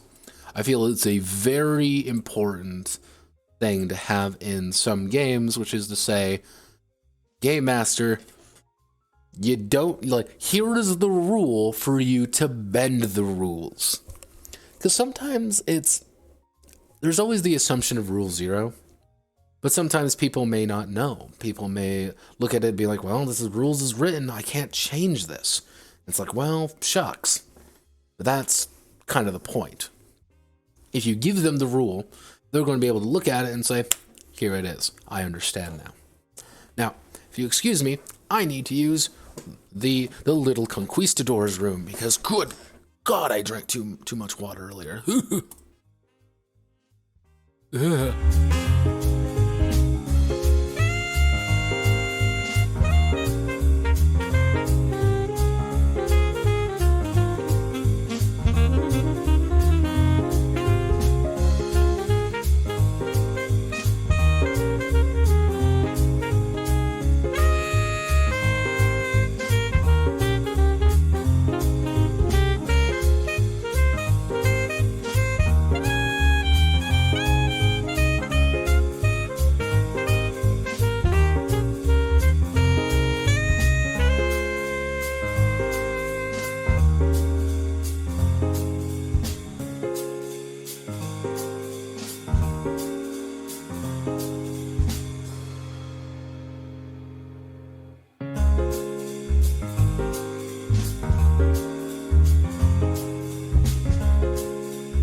Hello, I am back. I am alive. I am not dead yet. So,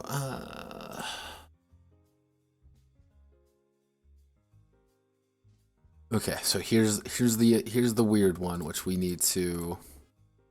Each landmark, anchor, and transition must be connected by routes. By routes, dice passages may never cross a straight line through another die. Close to each other have a continuous route regardless of facing. Dice that are land apart from one another in odd numbers connect with basic routes. Actually, it should be basic routes. There's no connections connect to the closest route as a dangerous route. Dice with one connection connect to another route as a dangerous passage. If they are not able to, do not draw a dangerous route. Draw a dangerous route to the closest non-connected die. Dice that show the same face have a secret pet route if they do not already, or if they are not already connected. Dice that draw lines of those of similar faces intersecting with other passages are instead connected. Routes are instead connected with the routes if the location already has a basic route. Basic route, it cannot have a secret route.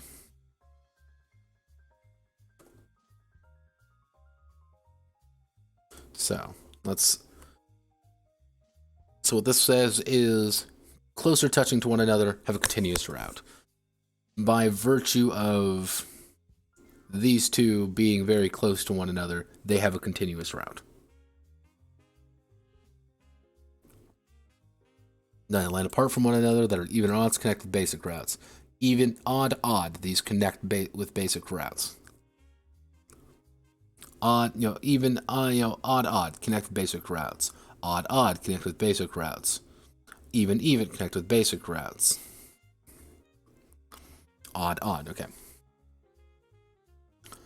Dice with no connections collected. Dice with no connect to the closest route. So 2 has none because it's impossible to connect with any of them without intersecting with a dice. So because it's impossible to intersect with anything without intersecting a dice, they both have secret passages. Similar faces intersecting with other routes are instead connected to the route. Dice with lines, those of similar faces intersecting with other routes are instead connected to the route. So if, for example, if this was like a 2, actually no, that would be a bad example. If this was a 2, for example, and this was a, and this was a, this was a 2, pretty much what would happen is we would connect this to this.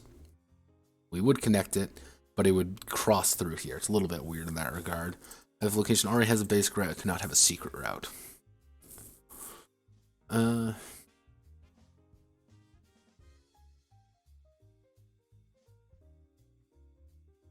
Let's do, finally players spend their lucky coins, but we don't have any lucky coins in this system. So what we need to do is we need to come up with a different one. So, finally, the players have to collectively decide. Collectively, actually, no. Actually, I know what we can do. Finally, the expedition must establish their base camp. Their base camp. The camp serves as a major hub for the expedition. As well as being a location in which the, let's see.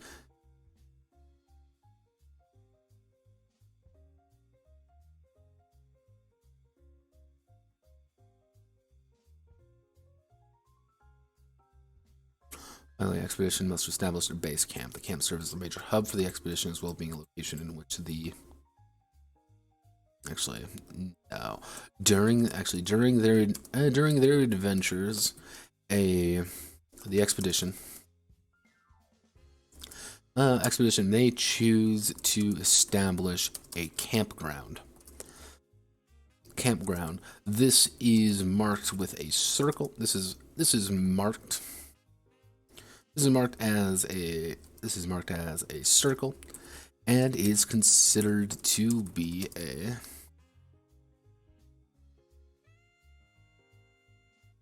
is marked as a circle and is a safe haven. As a safe haven, campgrounds can remain in use for as long as they are available.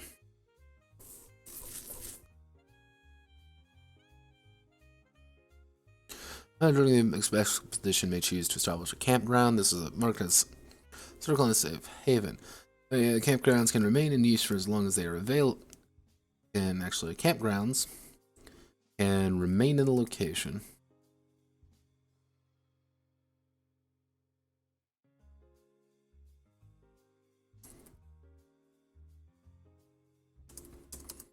Yeah,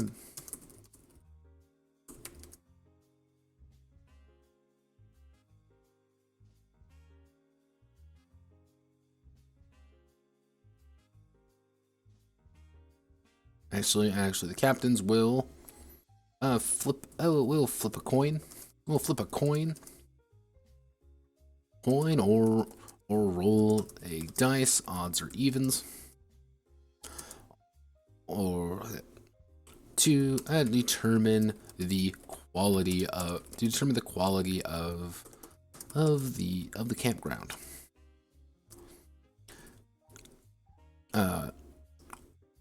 Quality of the campground. Heads or evens is actually rest stops. Quality of campground either as a rest stop, heads or evens, or a garrison. Tails or odds.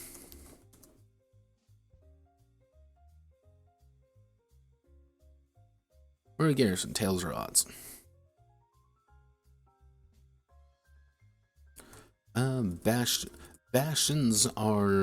Bastions cannot be rolled as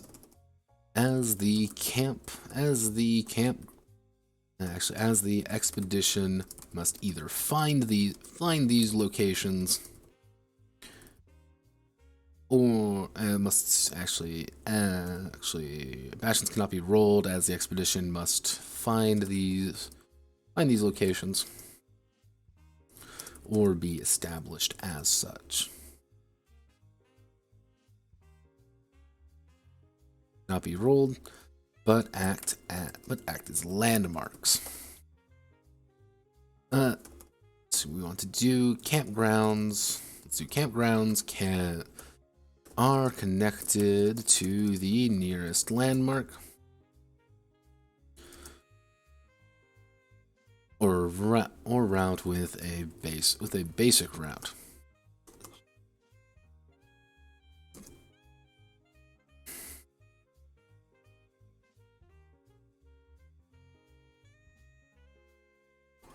Campgrounds are connected to the nearest landmark or route with a basic route. But what am I thinking? Oh, come on, no bad. I'm not believing you. With a basic route, actually. When the camp is packed up. Let's see what. And begins to move again. The campground is removed. Campgrounds can stay in a location for as long as the expedition wishes. So, what does this actually mean in terms of gameplay? The idea is that you have all these different locations, and you're looking around. You're like, all right, so we know where everything is. We know where we want to bring it, and you say to yourself, all right, we've landed. Where are we going? What's the plan? You could say, at any point, pretty much, like, we're going to establish camp, and that camp is going to be just a little blip on the map. And depending on where you are, it could be good. You can also put your camp in a landmark. So it's kind of using it as a bastion or a garrison or something like that. So let's say, for example, there's a village. That village is very kind to you. You've kind of won over their favor, and they're going to allow you to pretty much stay there. And people are kind of opening their homes. People are kind of allowing you to stay in their areas. Everyone's eating. Everyone's happy. If you say that, you're technically in a bastion. You are safe, you are sound, no one's really going to hurt you. However, if you decide to make camp in the middle of the fucking woods, you might roll a rest stop. Because this is not really safe territory for you. Like, this is kind of a hostile area, you're not really expected to stay here very long. And you get the fuck out of Dodge. Because it's bad news bears. Or you may want to, move toward a garrison of some sort. You may want to move to a location that you kind of know.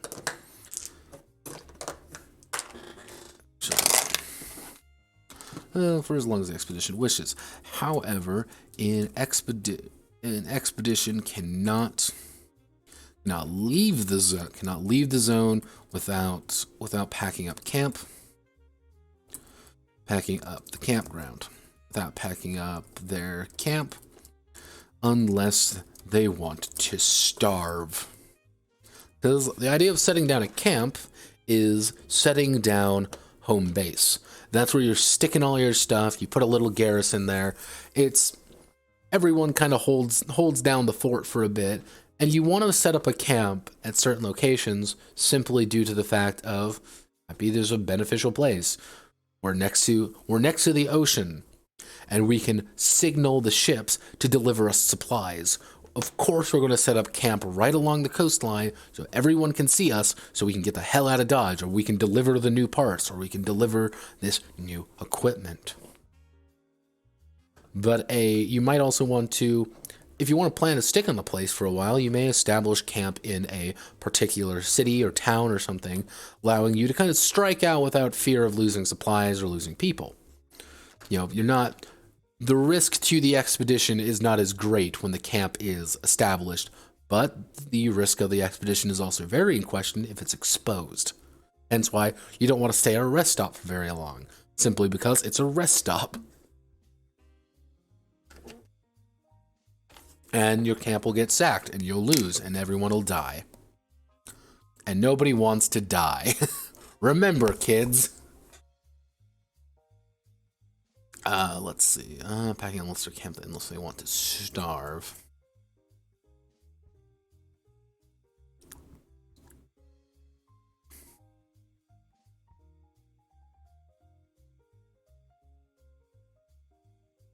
Now, this system, what I'm gonna do most likely is I'm gonna do another one of these. This was a very certain one. See, this was how it works in the ideal world. This is actually how it kind of functions. You see, this is the San Arendino. Let's see if this is the San Arendino Market District.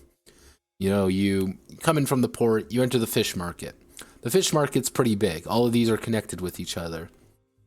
However, you know, you can move into Mary's Pies. Mary's Pies is a pretty small place, all connected together. It's right in the fish market district.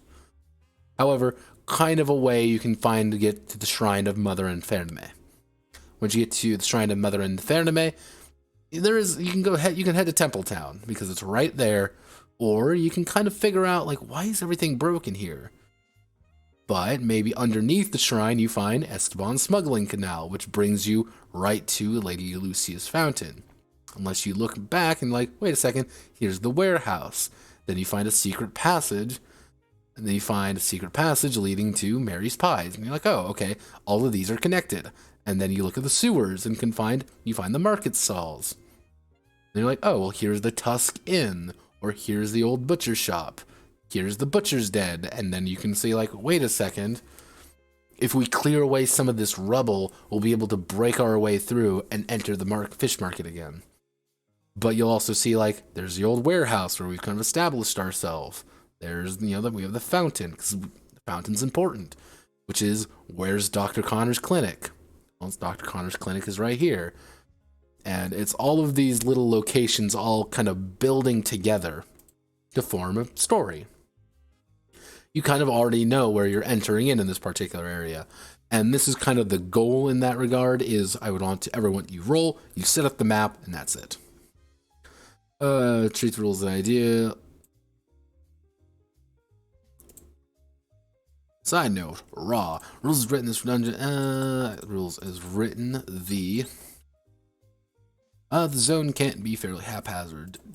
Treating the rules and ideas here as method for you to quickly get a lay of the land and the problems the players are going to face where you even understand what's going on. If you want a locked door, then add a locked door. If you want a... Actually, if you want a blocked path, then add a... Then add a blocked path. If you want a...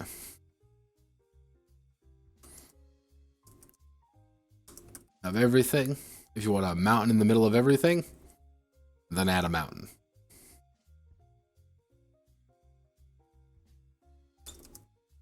This helps keep this will help you keep things chaotic. Embrace the anarchy and let God dictate to you what they want from this hellish place.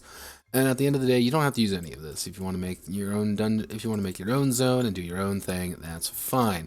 Go for it. This is just a system to help to emulate procedure-generated tile system used in procedurally generated systems. Systems used in things such as Europa Universalis, Conquest of Paradise, as well as attempt to get dreamlike shifting atmosphere down well.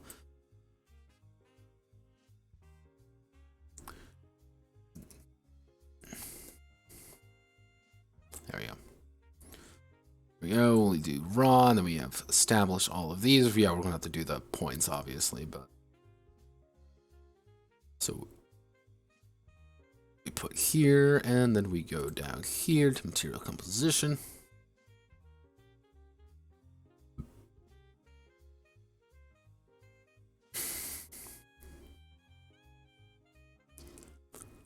Do the same size, so you're 30, you're 24. No, you just look the same size. That's weird. Let's do terms 3, randomized places. Are all of you Archivo? Yes, you are. I might switch off Archivo. I've been debating on switching off Archivo. Like, I used to love this font, but I don't know. It's not doing for me. Why the...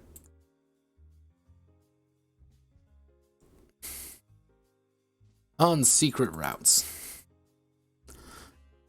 Isn't it bad to reveal a secret route to the players?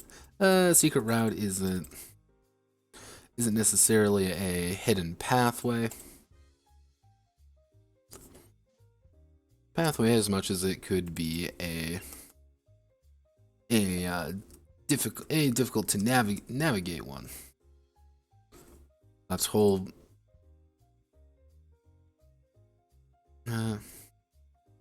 Navigate one. A fortress with no entrances. Entrances. If I can actually fucking spell. Or a cryptic puzzle unknown to the expedition. It's secret because it allows players to navigate the area for exploration. If they know it's there, they might be able to access it until they have the right equipment or item. Aren't for the players. The denizens of this hellet. Let's see. The denizens, actually the natives of this place, also live here and use small entrances and use these routes for their own nefarious ends. Ambushes are common, retreating and hiding in cubby holes and other hidden routes, or so. The expedition are not on their home territory here. Embrace it. So we have the idea again, you're not in home territory, you are alone, you are desperate, and you are going to die. So we need to do...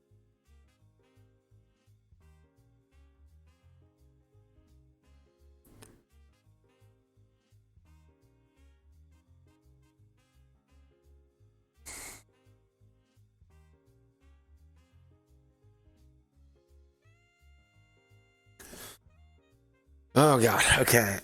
Here's what we're gonna do. I haven't streamed for like 3 fucking hours. I'm tired. I'm streaming for 2.5 hours. I'm tired. So I'm gonna call it there for today.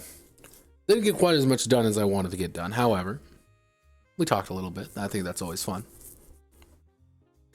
Most likely, my goal by next Monday is I want to get this done as well. I want to get about...